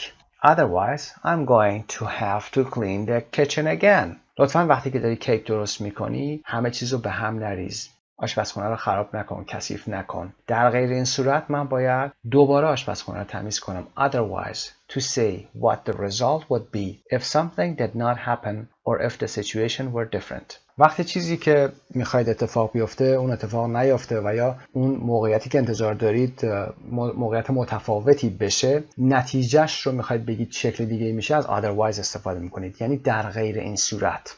Otherwise I'm going to have to clean the kitchen. در غیر این صورت یعنی اگر شما آشپزخونه رو تمیز نگه نداری من باید در غیر این صورت استفاده کنم. Otherwise. 16. As far as concerned, as regards or regarding. That's all you need to know about the travel arrangements. همه چیزی که باید در مورد برنامه سفر میدونستی گفته شد. As far as accommodations are concerned, as regards or regarding accommodations, the options are living with a family or living in a dormitory. As far as somebody is concerned or something is concerned و as regards و regarding و بعد اون موضوع رو که میخوایم بگیم، یعنی تا جایی که به این موضوع مربوط میشه یا در ارتباط با این موضوع. To introduce a new topic or to announce a change of subject. موضوع جدید میخواید معرفی بکنید و یا change of subject داشته باشید، در مورد اون موضوع میخواید مسئله رو بیان بکنید، از این ساختار استفاده میکنید. تا جایی که مربوط به accommodation میشه و یا در ارتباط با موضوع accommodation، آپشن ها زندگی با یک خانواده است و یا اینکه در یک خوابگاه هست. Number 17, that is to say, the government is going to help first-time buyers. That is to say, they are going to make mortgages more easily available. دولت قصد داره یا قرار هست که به first-time buyers کمک بکنه، یعنی چون موضوع خونه هم هست، یعنی خونه اولی ها، کسانی که اولین بار دارن خونه میخرن بهشون کمک بکنه. این موضوع رو گفته و میگه that is to say، یعنی اینکه میخواد شفاف تر کنه. They are going to make mortgages more easily available. قرار هستش که اون وام مسکنایی که میخوان بدن و راحت تر در اختیارشون قرار بدن. To introduce an explanation or clarification of a point you have just made. یه پوینتی رو شما گفتید، یه موضوعی رو بیان کردید و حالا میخواید کلاریفای بکنید، شفاف سازی بکنید، بیشتر میخواید توضیح بدید. That is to say، یعنی اینکه به این شکل. و 18. On one hand or on the one hand or on the other hand. On one hand or on the one hand, more young people today carry knives. On the other hand or on the other hand, the total number of violent crimes has dropped. خب از طرفی میخوایم بگیم، از طرفی امروزه جوانای بیشتری هستن که کارد یا چاقو رو با خودشون حمل میکنن. On one hand و یا on the one hand دش آپشنال هست. حالا میخوام بگیم از طرف دیگه. On the other hand، از طرف دیگه the total number of violent crimes، تعداد کل جنایات خشونتبار has dropped، کاهش پیدا کرده، افت شدید پیدا کرده. has dropped یعنی افت داشته. پس on one hand و on other hand or on the other hand رو میتونید استفاده بکنید در دو جمله مختلف که بگید از یک طرف و از طرف دیگه. To balance contrasting facts or points، برای اینکه فکس و یا پوینتس هایی که به صورت کانترست هستن، در تضاد هستن رو بخوایم بیان بکنیم، از این ساختار استفاده میکنیم. یعنی در قسمت اول گفتیم تعداد کسانی که چاقو حمل میکنن بیشتر شده، ولی از اون طرف تعداد خشونت ها کاهش پیدا کرده. On one hand, on the other hand. اما توضیح اضافه تری رو در اینجا میده، میگه on the other hand is also used alone to introduce a contrasting fact or point. On the other hand رو میتونید به تنهایی هم استفاده بکنید، یعنی نیاز نیست که حتما با on one hand و یا on the one hand هم بیاریدش. خب تمرین های قسمت روبرو رو حتما انجام بدید. برمیگردیم به قسمت اصلی تا بخش آخر رو هم داشته باشیم. Part C Communication. Guess the sentence A, page 119, B, page 121. خب با هم بریم قسمت Communication. یه سری اطلاعات مختصری رو در مورد کارکرد این بخش Communication با هم کار میکنیم. بقیه رو میذاریم به عهده خودتون چون چک کردن یعنی دابل چک هست بین صفحه 119 و 121. شما خودتون میتونید کار رو انجام بدین. 3B Guess the sentence. در قسمت Communication هستیم page 119. A. Look at sentences 1 to 5 and imagine what the missing phrase could be. Remember positive verb and negative verb. خب در جمله های پایین که 1 تا 5 هست ما قرار هست از همین کانکتورهایی که یاد گرفتیم در قسمت گرامر استفاده کنیم. علامت ها رو هم دقت داشته باشید. جمله که اینجا گفته شده شما قرار که با یه جمله مثبت جواب بدید یا ادامه رو حدس بزنید. به این شکل بگیم بهتره. جمله منفی اینجا در نمبر 2 میخواد و جمله مثبت میخواد. به چه شکلی باید این کار رو انجام بدیم؟ 2-3 نمونه رو با هم انجام میدیم و بقیه رو میتونید خودتون با دوستتون چک بکنید چون باید با student A و student B در 2 صفحه مختلف پاسخش هم اومده. میتونید این کار رو انجام بدید. خب number 1 a lot of people say the book is better. A lot of people say the book is better. یعنی خیلی از مردم میگن کتابه بهتره. The book که میگیم به این شکل باید ترجمهش کنید. is better than the movie. از فیلمه بهتره. خب هر دوتا یه موضوع هستن. But actually رو گفتیم میخوایم یه surprising information بدیم و یا اصلا unexpectedly یه چیزی بیان بگیم. یعنی فرد انتظارش رو ممکن نداشته باشه. شنونده انتظار نداره. میگم for example they say a lot of people say the book is better. So وقتی میگیم کتاب بهتره معمولا انتظار میره که خب بگن خب منم میرم کتابو میرم میگیرم. But actually با actually اومدیم جمله رو عوض کردیم مسیرش رو و میگیم but actually I prefer the film for example. But actually I like the film for example. اما من از فیلم خوشم میاد. Number 2 it wasn't a particularly nice day for the barbecue but at least خب این روز خاصی یا روز خوبی برای باربیکیو نبود که بیرون می‌خوایم کباب کنیم و یه نکته منفی رو اینجا گفتیم. روز خوبی نبود اما اومدیم at least اینجا آوردیم. but at least اما حداقل یا به فارسی بگیم دست کم اینجا یک positive point باید بیاریم بدیم. یه اتفاق منفی افتاده حالا با at least می‌خوام بگیم حداقل کسی زخمی نشد. حداقل کسی اتفاقی براش نیفتاد و برای همین مثالمون but at least it didn't rain. اما حداقل بارون نیامد.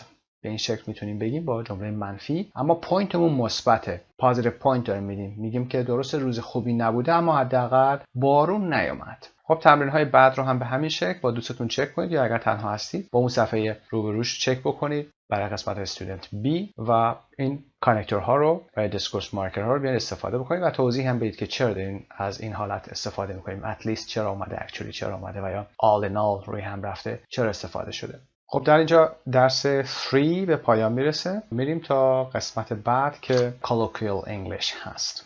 موفق باشید. به نام خدا. Colloquial English Unit 2 and 3 Fact or Fiction حقیقت یا تخیل. در این قسمت فایل ویدیویی داریم. قبل از اون یه سوالی هست اینجا. Read the biographical information about Adrian Hodges. Are there any historical dramas on TV or in the movie theaters at the moment? Have you seen any of them? خب در مورد Adrian Hodges در قسمت پایین خواهیم خوند اما به این سوال حتما پاسخ بدید خودتون. بگید که این نمایش‌های تاریخی الان در تلویزیون یا در سینما داره پخش میشه حالا در کشور خودمون یا اگر به صورت بین‌المللی میدونید و have you seen any of them در موردش چقدر میتونید صحبت بکنید. بریم با هم بایوگرافی رو بخونیم. Adrian Hodges is a British television and movie screenwriter. Adrian Hodges یک نمایشنامه نویس یا فیلمنامه نویس هست، screenwriter که بریتانیایی هست و برای تلویزیون و سینما کار میکنه. He began his career as a journalist for Screen International, a magazine publication that covers movie industry news from around the world. خب کارش رو به عنوان یه ژورنالیست برای Screen International شروع کرد که این Screen International یک مجله هست a magazine publication that covers movie industry news که خبرها یا اخبار صنعت سینما رو پوشش میده در سراسر دنیا. He has over 25 television and movie credits as a writer and a producer, some of which are historical dramas. اون بیش از 25 تا اثر داره، اثری که و یا اعتباری که کسب کرده در بحث تلویزیون و سینما به عنوان یک نویسنده و تهیه کننده که بعضی از اونها historical dramas هستن، نمایشنامه‌های تاریخی هستن. For instance, he wrote for The Last King, which is an account of Charles II's reign on the throne in Rome, which chronicles the lives of the Romans in the last days of the Republic.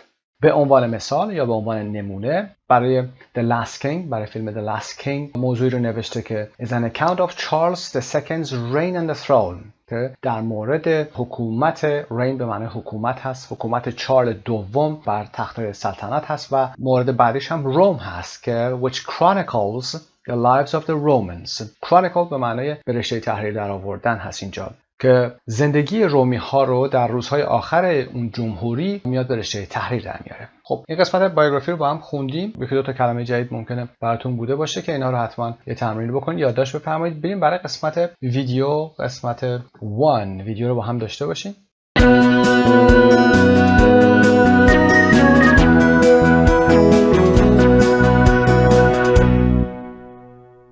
سایت مجرای زبان ایرانیا.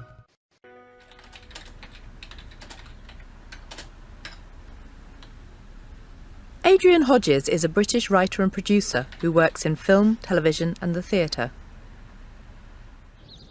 You've written a number of screenplays for historical dramas, for example Rome. Why do you think there's so much demand for historical drama in film? Demand و یا demand به امریکن یعنی تقاضا. چرا فکر می‌کنید که اینقدر برای نمایشنامه‌های تاریخی تقاضا وجود داره؟ Well, film and TV is always about good stories. I know that seems a fairly obvious thing to say, but the thing about history is it's jam-packed full with good stories.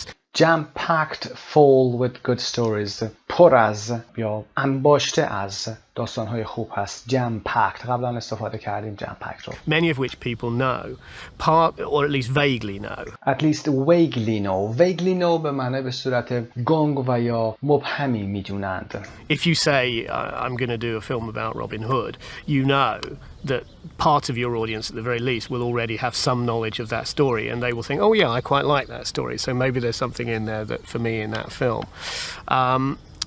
And there are many other examples. Rome is a canvas full of stories that Rome در مورد فیلم روم داره صحبت میکنه is a canvas full of stories that have canvas به معنی بوم نقاشی هست. canvas یک بوم نقاشی پر از داستان ها هست. have lasted for 2000 years.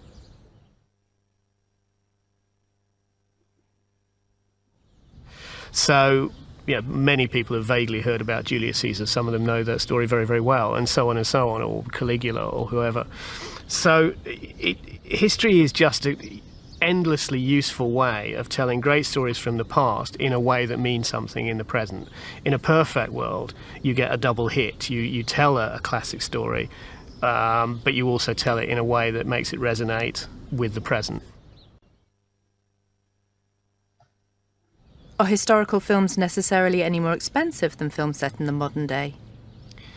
Yeah, period is always more expensive. It's just something about the fact that you have to dress the film in a way that you don't have to dress a contemporary film. By dress, I mean not just dress people who have to wear costumes that are authentic to the period. If your film is set in 1800, they all have to look as though they were, dressed exactly as in that period. That all costs money. But dressed also in terms of the way you make the houses look, the way you make all your decorations look, your furniture, everything has to be authentic to the period. You have to make sure there are no cars, no aeroplanes. Every shot has to be weighed up to make sure that there's nothing in it which betrays the period. خب در مورد بحث درس داره صحبت میکنه. dressing in the movies که باید تمام دکوراسیون، لباس، پوشاک و غیره باید به شکلی باشه که در زمان گذشته باشه و این هزینه بر هست. و اینکه تلفظ no aeroplanes شما اینجا شنیدید احتمالاً airplanes بریتیش هست، اما به صورت رایتینگ اینجا airplanes که امریکن هست آورده شده. و اینکه در قسمت پایین there is nothing in it which betrays the period، یعنی چیزی نباشه که بخواد از ارزش اون فیلم تاریخی کم کنه. فرضاً لباس یا دکوراسیون و یا وسیله‌ای و یا حتی ساعتی و یا غیره دیده نشه در اون فیلم. There's nothing more ridiculous than a period film where you see a glaring anachronism, some detail that's horrible. A glaring anachronism anachronism رو در قسمت در گلوسری میبینید، تلفظش رو حتما تمرین بکنید. anachronism و a glaring anachronism که با هم دیگه میان. anachronism یعنی تغییر و دستکاری وقایع تاریخی و glaring مثل فعل glare که خیره شدن هست، یعنی تغییر وقایع و یا دستکاری وقایع تاریخی به صورت چشمگیر یا پرواضح. Wrong. So unfortunately all of that costs money, and you have to have bigger crowds in many cases. Rome was a case in point. We needed big crowds. In the Senate you have to have a certain number of senators. در قسمتی گفته شده Rome was a case in point، یک مثال بارز هست که a case in point یعنی مثال بارزی هست که شما در این بحث داره میگه جمعیت زیادی، افراد زیادی رو نیاز داشتید. All of them have to be dressed in togas and so on. So I'm afraid it is just an expensive way of making films, yeah. خب برای قسمت True False Adrian believes historical dramas are popular because they are full of interesting stories that people recognize. Yes, true. Number 2, it's not always possible to tell a historical story in a way that resonates with the present. همیشه این امکان وجود نداره که یه داستان تاریخی رو به شکلی بگی که that resonates with the present. Resonation یعنی اکو کردن، یعنی پژواک. اما اینجا بحث رزونانس و یا شکل اکو نیست، بلکه صحبت در مورد هماهنگ بودن هست، هم عقیده بودن هست. همیشه راحت نیستش که بخوای داستان تاریخی رو به شکلی بسازی که با زمان حال بخواد مطابقت داشته باشه و یا با زمان حال بتونه مطابقت داشته باشه، برای افراد قابل درک باشه. True has answer. According to Adrian, historical dramas are sometimes less expensive than contemporary pieces. بنا به گفته ایدریان، نمایشنامه‌های تاریخی گاهی وقتا ارزونتر از فیلم‌های معاصر هستن. False هست. و For dressing a movie specifically means selecting appropriate costumes for the actors. It's false. Number 5, making a movie that doesn't have any anachronisms and is costly and expensive. خب anachronism رو که در مورد صحبت کردیم، گفتیم که بقای تاریخی رو پس و پیش ذکر کردن، تحریف کردن و به هم زدنش هست. The answer is true. و میریم برای پاسخ به این قسمت ها که چرا true false داشتیم. برای false ها پاسخ رو میاریم. Number 3 was false. It costs a lot of money to make sure all the costumes, houses, decorations and furniture look authentic to the time period of the movie. دقیقاً با زمان اون فیلم باید authentic باشه، یعنی مطابقت داشته باشه، دقیق باشه. Number 4, dressing a movie refers to how the costumes, houses, decoration and furniture look in a movie. Dressing رو به این معنا ما در این قسمت در ویدیو داشتیم. خب با هم بریم برای قسمت گلوسری توضیح بدیم. Caligula, the third Roman emperor, reigning from 37 to 41 AD. کالیگولا هم یکی از امپراتورهای روم بودن که the third Roman emperor بوده، امپراتور سوم روم بوده و reigning که حکومت میکرده از سال 37 تا 41 پس از میلاد. AD به معنای پس از میلاد هست، آنو دومینی، و BC before Christ هست، یعنی قبل از میلاد مسیح. Period films. Period films, movies that are set during the life of a particular person or in the history of a particular country. Period films فیلم های تاریخی هستن که در زمان خاصی که یه فرد زندگی میکرده در تاریخ و یا موقعیت خاصی که یک کشور در طول تاریخ در اون بوده، فیلم های تاریخی رو period films میگیم. A glaring anachronism رو توضیح دادیم. Something in a book or a film that is very obviously placed in the wrong period of history. گاهی وقتا تغییراتی که در فیلم و یا کتاب میبینید، تغییراتی که در تاریخ آوردن، این رو ما anachronism میگیم. و a glaring anachronism گفتیم به صورت چشمگیر هست، تغییرات و تحریفایی که انجام میدن. The Senate که با اس بزرگ نوشته شده، a political institution in ancient Rome که همون مجلس سیاسی بوده که در زمان روم باستان وجود داشته. و توگا در قسمت آخر صحبت آقای ایدریان هاجس گفته شد. توگا clothing worn by the citizens of ancient Rome که لباسهایی بوده که رومی های باستان اون رو تنشون میکردن، میپوشیدن. خب بریم برای قسمت بعد پارت 2 ویدیو رو داشته باشیم. Video part 2. Watch or listen to part 2. Answer the questions with a partner. خب به ویدیو بعدی نگاه میکنیم که part 2 از آقای ایدریان هاجز هست و بعد میایم به سوالات میپردازیم.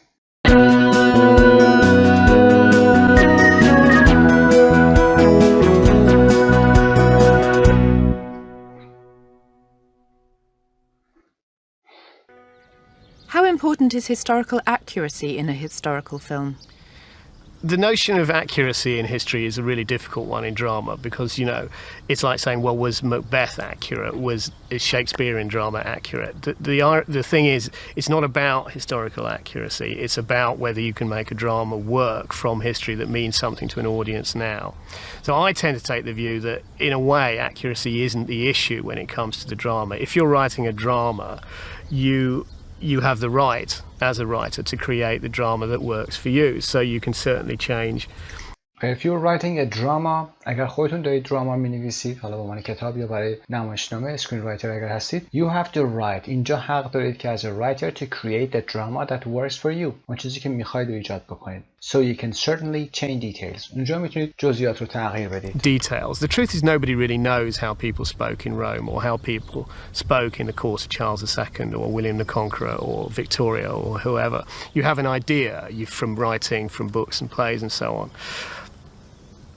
We know when certain things happen, what sort of dates happened. I think it's really a question of judgment. If you make history ridiculous, if you change details to the point where history is an absurdity.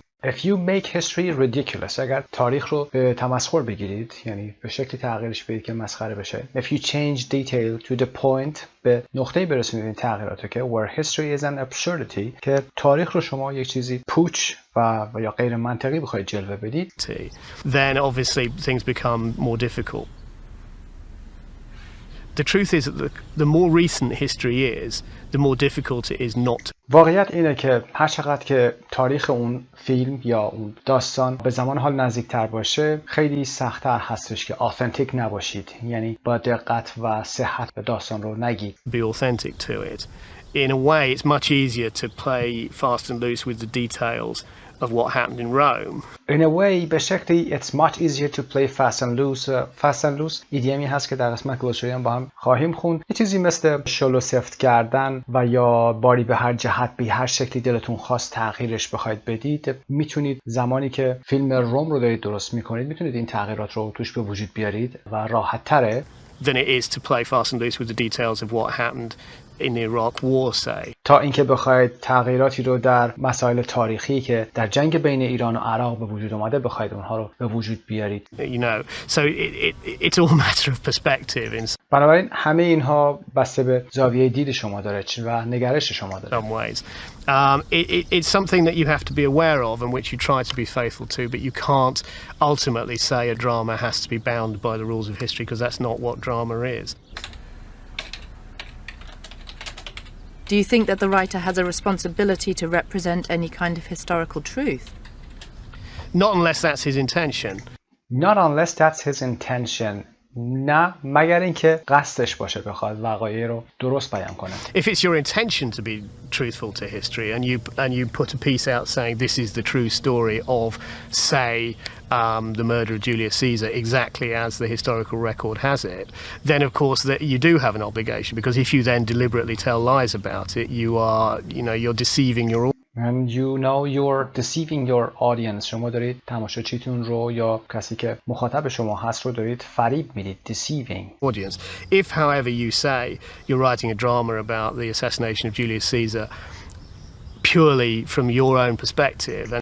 مگر اینکه دارید در مورد assassination of Julius Caesar، یعنی ترور جولیوس سزار رو میخواید صرفاً از دیدگاه خودتون بیاید این رو بیان بکنید یا فیلمی بسازید به شکل fictional context که یک بافت تخیلی هم باشه. Entirely in a fictional context, then you have the right to tell the story however you like. I don't think you have any obligation except to the story that you're telling. What is deliberately dishonest. You can't say this is true when you know full well it. You can't say this is true when you know full well it isn't. Okay? When you know full well به این معنا هست که اعتقاد کامل به چیزی داشته باشید و اینکه نتونید اون رو رد بکنید. خودتون هم میدونید که دارید در مورد چه چیزی صحبت میکنید. Can you think of any examples where you feel the facts have been twisted too far? Well, I think the notion of whether a historical film has gone too far in presenting a dramatized fictional version of the truth is a really matter of personal taste. The danger is with any historical film that if that becomes the only thing that the audience sees on that subject, if it becomes the received version of the truth as it If it becomes the received version of the truth. اگه زمانی برسه که این نسخه‌ای که داره پخش میشه یا فیلمی هست یا کتابی که هست تنها نسخه‌ای باشه که مورد قبول عامه بخواد بشه. Because people don't always make the distinction between movies and reality and history. به خاطر اینکه مردم don't always make the distinction. تفاوت یا تمایز قائل نمیشن بین فیلم و واقعیت در تاریخ. Then obviously if that film is grossly irresponsible or grossly fantastic in its presentation of the truth, that could, I suppose, become controversial. Controversial یعنی بحث برانگیز، مشاجره برانگیز.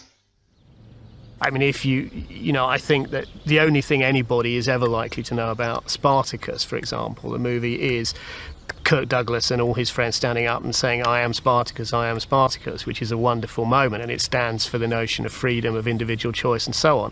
So Spartacus, a film made in 1962, I think, if memory serves. I think if memory serves یعنی اگر I can remember it correctly اگر حافظم جواب بده درست فکر بکنم has become, I think, for nearly everybody who knows anything about Spartacus, the only version of the truth. Now, in fact, we don't know if any of that is true, really. There are some accounts of the historical Spartacus, but very, very few. And what virtually the only thing that's known about it is that there was a man called Spartacus and there was a rebellion and many people were crucified at the end of it, as in the film. Whether that's irresponsible, I don't know. I can't say that I think it is. I think in a way Spartacus is a film that had a resonance in the modern era. There are other examples. A lot of people felt that the version of William Wallace that was presented in Braveheart was really pushing the limits of what history could stand. To push the limits به معنای از حد خارج شدن هست. The whole, in effect, his whole career was invented in the film, or at least, yeah. In effect به معنای اینجا در واقع عملاً his whole career was invented in the film, or at least, به شکلی که شخصیت اون کلاً ساخته شد و یا طراحی شد. شاید اصلا وجود خارجی نداشته باشه. Built on to such a degree that some people felt that perhaps it was more about the notion of Scotland as an independent country than it was about history as an authentic spectacle. But again, these things are a matter of purely personal taste. I mean, I enjoyed Braveheart immensely. I enjoyed Braveheart immensely. بی اندازه بسیار زیاد از فیلم Braveheart لذت بردم. خب در قسمت بعد سوالات رو داریم. What does Adrian say about؟ بعد از اینکه فیلم رو نگاه کردید اگر بتونید از حافظتون کمک بگیرید خیلی خوب خواهد شد، وگرنه یه دور فایل صوتیش رو پخش کنید یا به فیلم نگاه نکنید با زیرنویسش البته و یادداشت برداری بکنید. به سوالات هم میتونید یه نگاهی داشته باشید، خودتون پاسخ‌ها رو از متن فایل صوتی در بیارید، پاسخ رو بدید و بعد بیایید ویدیو رو پلی بکنید. ما در این قسمت سوالات رو میخونیم چون متن خیلی سخت نیست و پاسخ‌ها رو هم که به صورت تصویری برای شما نمایش میدیم، میتونید پاسخ‌های خودتون رو با پاسخ‌های اصلی چک کنید. اما توضیحات رو بدیم برای number 1 the importance of accuracy in historical drama. چه چیزیه جن در مورد importance of accuracy، در مورد اهمیت صحت و سوق و درستی یک نمایشنامه تاریخی چه چیزی میگه؟ number 2 the extent to which you can change details when you are writing a historical drama. تا چه اندازه شما میتونید جزئیات رو تغییر بدید وقتی که میخواید در مورد یک historical drama چیزی بنویسید و یا فیلم بسازید.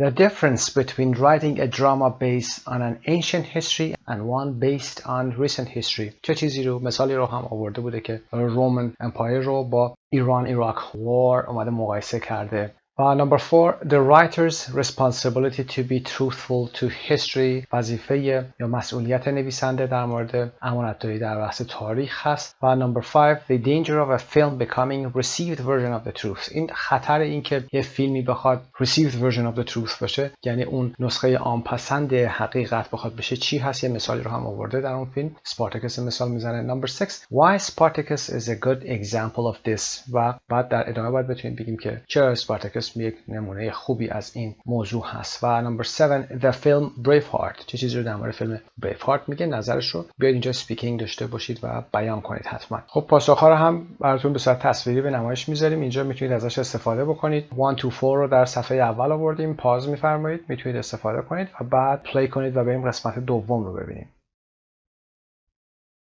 از 5 to 7 هم که آوردیم پاسخ‌ها رو اینجا قرار دادیم، میتونید استفاده کنید. خب با هم میریم برای قسمت B از همین ویدیو. Answer the questions with a partner. Number 1. To what extent do you agree with what he says about the importance of accuracy in historical films? این رو حتما بیایید بیان بکنید.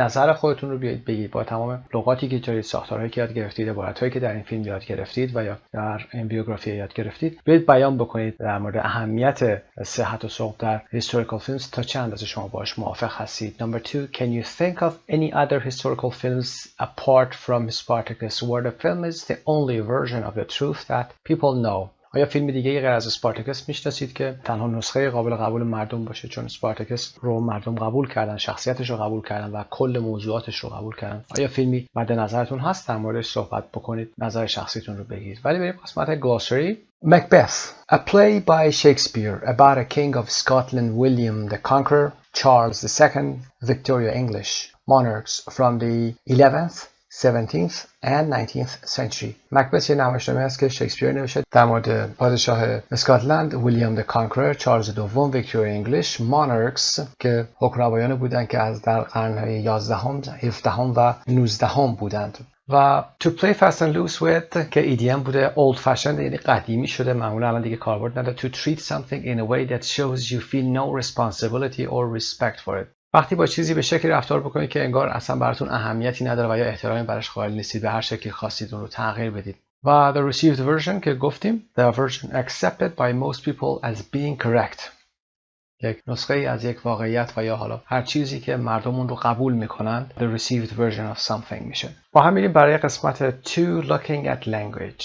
Part 2 looking at language, idioms and idiomatic expressions. در مورد ایدیم ها قبلا صحبت کردیم. در این درس هم با مقداری بیشتری از ایدیم ها آشنا میشیم. Adrian Hodges uses a lot of idioms and idiomatic expressions to make his language more expressive. Idioms and idiomatic expressions are perhaps where the words together have a meaning that is different from the meanings of the individual words. تعریف ایدیم هست که میدونید حتما. یه سری کلمات میتونن باشن، مجموعه از کلمات میتونن باشن، یا عبارات باشن، اصطلاحاتی باشن که وقتی که با هم قرار میگیرن یک معنای خاصی میدن و اگر بخواید به صورت word by word ترجمهشون کنید معنای درستی نمیدن. یه سری اصطلاحاتی در این درس بوده که با هم در قسمت پایین کار خواهیم کرد و فایل صوتیش رو گوش میکنید، قسمت‌های خالی رو پر میکنید و در موردشون توضیح خواهیم داد.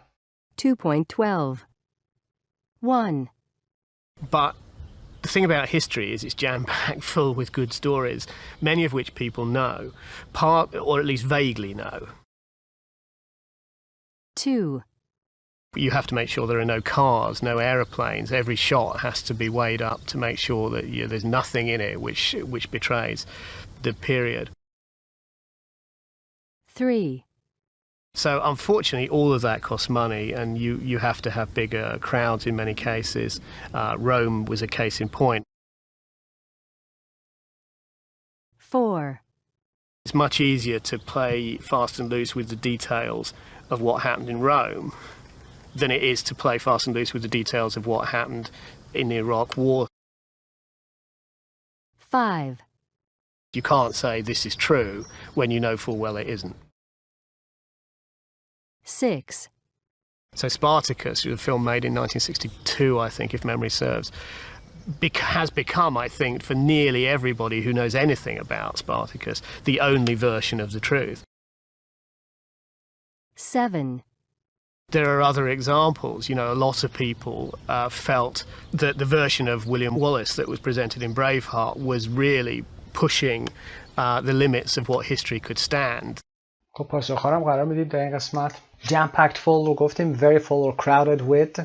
وقتی فضایی پر از جمعیت باشه و یا پر از چیزی بخواد باشه که اونجا رو پر کرده باشه jam packed میگیم. jam packed full یعنی خیلی خیلی زیاد اون حجم گرفته شده باشه، پر از چیزی بودن هست. be weighed up means considered and looked at very carefully. to weigh up something یعنی بررسی کردن چیزی به دقت یا با دقت هست. 3. a case in point در متن گفتیم a clear example of the situation being discussed. وقتی که چیزی رو دیسکاس میکنیم، بحث میکنیم و یک نمونه بارزی رو از اون میایم، میگیم this is a case in point for example. To play fast and loose with means to treat a person or thing in a way that is disrespectful or that you feel no responsibility for. این رو هم توضیح دادیم، چیزی که براش اهمیتی قائل نشید و به هر شکلی که دلتون بخواد با اون رفتار بکنید، مثل بحث تاریخی که در فیلم ها صحبت شد الان. You know full well means to be very aware of a fact and unable to deny or ignore it. وقتی چیزی رو شما بهش اطمینان دارید و مطمئن هستید و نمیتونید زیرش بزنید و یا انکارش بکنید، این چیزی هست که ما در اصطلاح بهش میگیم you know full well. If memory serves گفتیم to remember correctly، اگر حافظه جواب بده، اگر خوب یادم بیاد. و pushing the limits یعنی to go beyond the limits of what is allowed or thought to be possible، یعنی از حد خارج شدن، از محدوده چیزی بیشتر فراتر رفتن هست. خب این اصطلاحات رو حتما جایگزین کنید در قسمت‌های خالی که قرار گرفته، یا سری جمله‌ها رو دوباره تکرار کنید و سعی کنید اینها رو در جمله‌هایی که اومده حتما مثالش بزنید و استفاده کنید که کاربردی بشه براتون. اما بریم برای قسمت B. Listen again with the audio script on page 127. What do you think the idioms mean? خب دیگه نیازی به audio script در صفحه 127 ندارید، چون متن ما بالا پاسخ رو بهتون نشون دادیم، معنیش رو هم که با هم تمرین کردیم و کافیه که شما چند تا مثال از اون بزنید. میریم به قسمت 3 on the street. Part 3 video on the street. You're going to hear 5 people talking about history. What 2 questions do they answer? Who chooses A, the most recent, B, the most distant past in answer to the first question. ویدیو رو با هم می‌بینیم.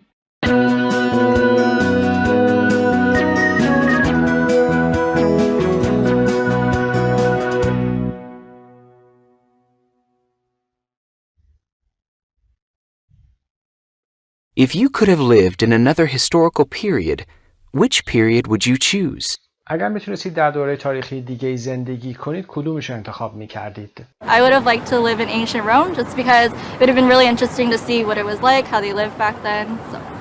Which historical figure do you particularly admire? چه شخصیت تاریخی رو شما به صورت خاصی admire میکنید، تحسین میکنید یا مورد پسندتون هست؟ I really admire Abraham Lincoln because of all the work that he did with changing the course of American history with the Civil War and the different laws that he proposed. So. If you could have lived in another historical period, which period would you choose? If I could choose another historical period to live in other than my own, I would choose to live in the 1920s because I love jazz music and I love to dance. Which historical figure do you particularly admire? I admire Oscar Wilde because I love his works and I love to be in his plays. If you could have lived in another historical period, which period would you choose? If I could have lived in another historical period, I would choose the colonial period because the fashion choices are easier. Colonial period دوران مستعمره‌ای هست، دوران استعمار هست که هنوز امریکا تحت سلطه بریتانیا بوده. Which historical figure do you particularly admire? I admire George Washington because he was a great leader for our country. If you could have lived in another historical period, which period would you choose? I'd probably want to live in New York City in the 40s and 50s. I like jazz music a lot, and that was sort of the birth of bebop. That was sort of the birth of bebop. Bebop is a type of jazz music. In New York, so it would have been fun to see Charlie Parker basically create a new style of music. If you could have lived in another historical period, which period would you choose? I think it would probably be the Victorian period because they always used to dress up so magnificently during the day, and I look around the streets nowadays and see people wearing jeans, and that seems very normal. So I think it would be very interesting to go back to a period like Victorian England when they dress very elaborately and see if that's normal and what's casual and what's well dressed. I think that would be really interesting. So nothing historical. Which historical figure do you particularly admire? Gosh, I'm not really sure.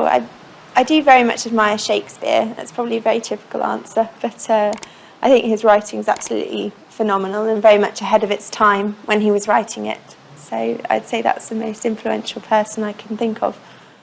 اوکی، پاسخ‌ها رو هم حتما در قسمت پایین قرار بدید. Listen again داشته باشید. Who do they admire and why؟ در قسمت سوال اول هم پاسخش رو بزنیم. If you could have lived in another historical period, which period would you choose؟ که در متن گفتیم سوال به چه معنی هست. Which historical figure do you particularly admire؟ پاسخ قسمت A جیمز هست که جیمز این رو پاسخ داده 1940s and 1950s که دهه 1940 و 1950 بوده و بی رو هم که استر پاسخ داده ancient Rome که روم باستان بوده.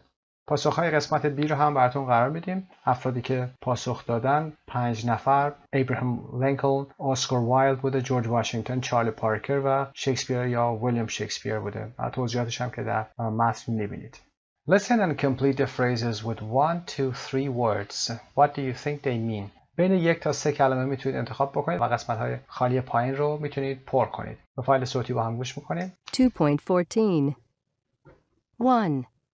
Because of all the work that he did with changing the course of American history. 2.